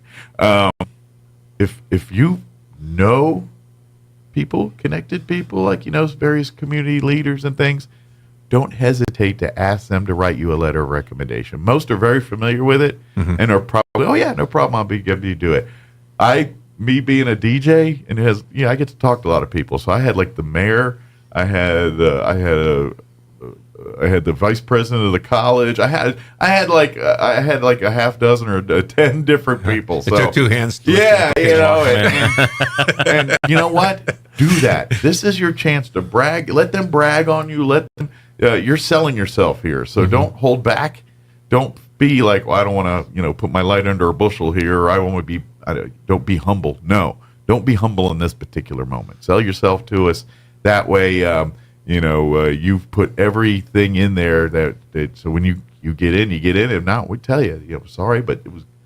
Please apply next year. It's going to help much more that you got a better chance. The other thing with what you're explaining is, I'm sure there's listeners that know someone who'd be a good candidate. Yeah, absolutely. It might be one of their employees, it might be one of their friends. Recommend. Because when we sit there, the first class we have 30 students. I've never done this, but I've always been tempted to go around and says, "Why are you here?"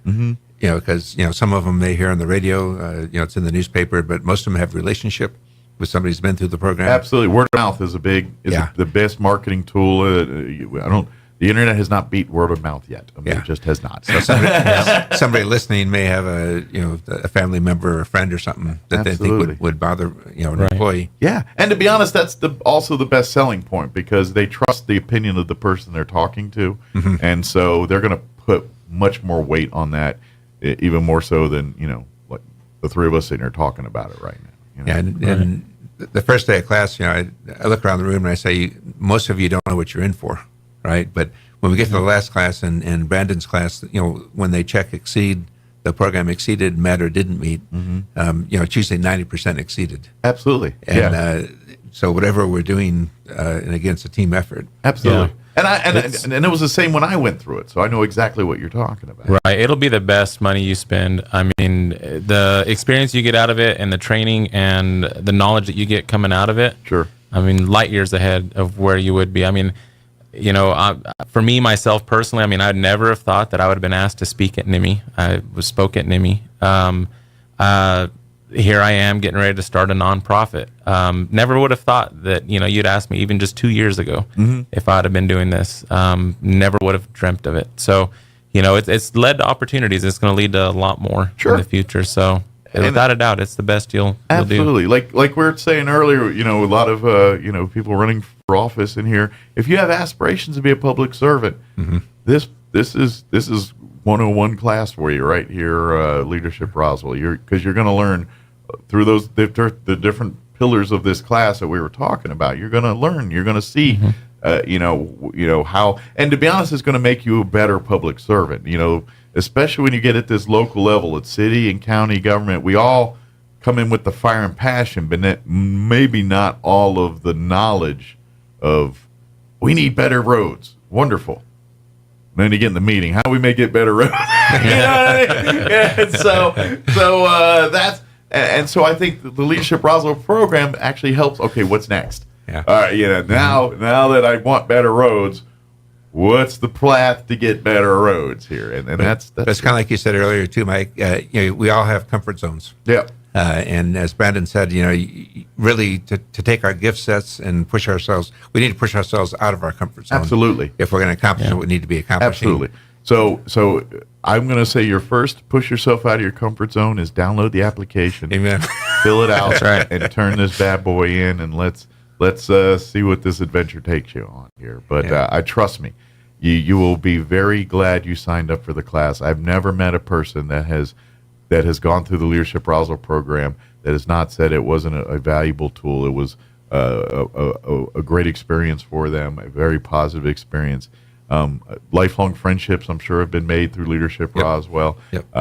It's just, and you do, and especially if you get, and this is where I invite you, hopefully, especially this new class. This is moving on to the alumni side of things. And by the way, if you're an alumni from last year, 2 years ago, or 20 plus years ago, we would love to have you part of the Leadership Roswell alumni. They're looking for more people to serve and on that board in various capacities, and just the human power to pull off and act and achieve some of the things they want to do to support the Leadership Roswell program and to support their pillars of their programs in their community too. It's my favorite board to serve on. And anything they touch, I mean, whether it's the candidate forum, the teen leadership, and every time they're meeting, they're eating. Yeah. If you feed them, they'll come out. That's right. I think that's the slogan. If we're meeting, we're eating. I think that's the slogan of Leadership Roswell. but it's kind of like Brandon said, and it's a great investment of time. I mean, absolutely. Most of our community, God bless them, they're good people, but on a typical Friday, it's just another Friday. Sure. And to take one Friday a month and go through the process. I would be even so bold. I'm not going to say take credit for, but I'm going to say played a part. We've dealt with it or dealing with the fires in Ruidoso and that effort of that was put on this community because of those fires. And I think most people can agree that this community stepped up and rallied and did wherever they could to offer support, help, and whatever to these fires. Yeah. I'm going to say that many of the people that were involved in some of the logistics of all the greatness that happened over that time, there is Leadership Roswell people involved with it. And because of their networking and connecting and the ability to even cut through red tape to make, because of those connections, I'm going to say Leadership Roswell played a role in some of those efforts and just training and equipping the people that made awesome decisions over the last couple of weeks did. And I would attribute Leadership Roswell to some of that, because without them meeting and knowing and seeing some of these things and what entities can and cannot do, then how are you going to know how to pull and work those resources? And so I'm just, obviously there's no way to prove this, but I'm going to safely say that Leadership Roswell, through their over the years training and stuff, had a major hand in helping making the what was a bad situation better.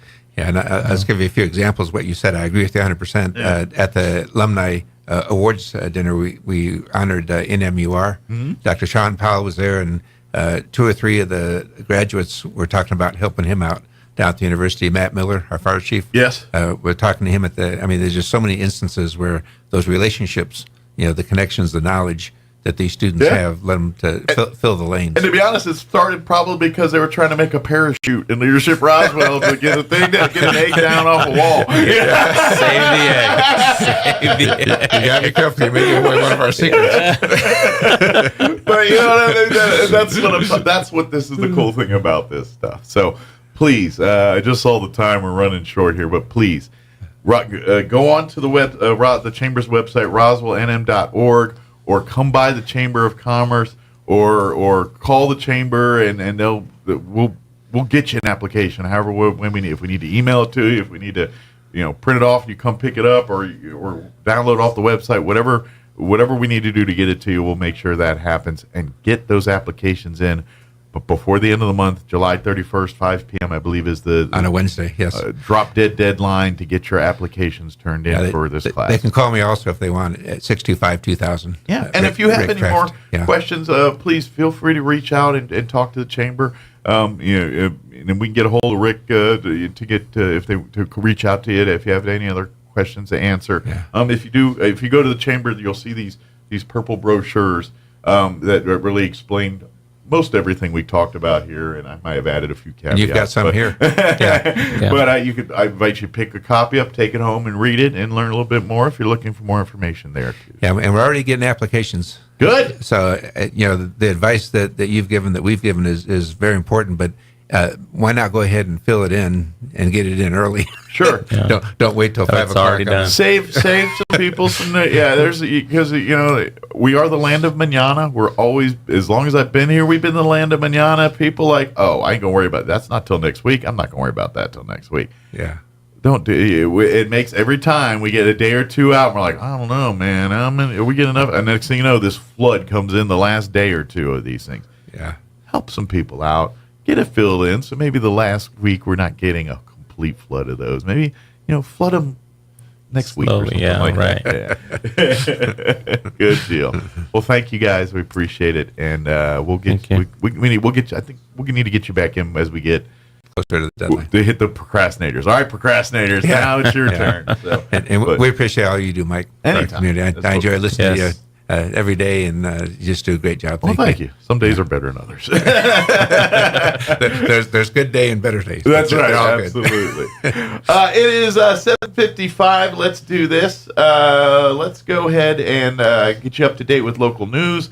And then after that, your Chaves County Sports Update brought to you by DSI. That's coming up next. Don't go away.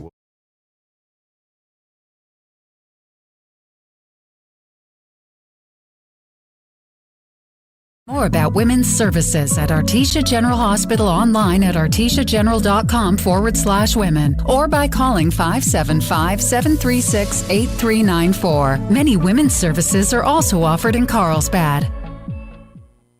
Farm and Ranch Candle Company is now open in Roswell. Farm and Ranch Candle Company is the home of the best smells in Roswell. Slow, clean-burning candles with no paraffin, low soot, no nonsense. You can make your own candles at the Walk-In Candle Bar and visit the Mega Station to stock up on Trump tumblers, T-shirts, and more. Plus bridal and baby shower, handcrafted gifts, handmade steel furniture, and more. And a portion of sales goes to the Working Ranch Cowboy Association. Farm and Ranch Candle Company, now open at 117 East 2nd in Roswell, where Patriots shop.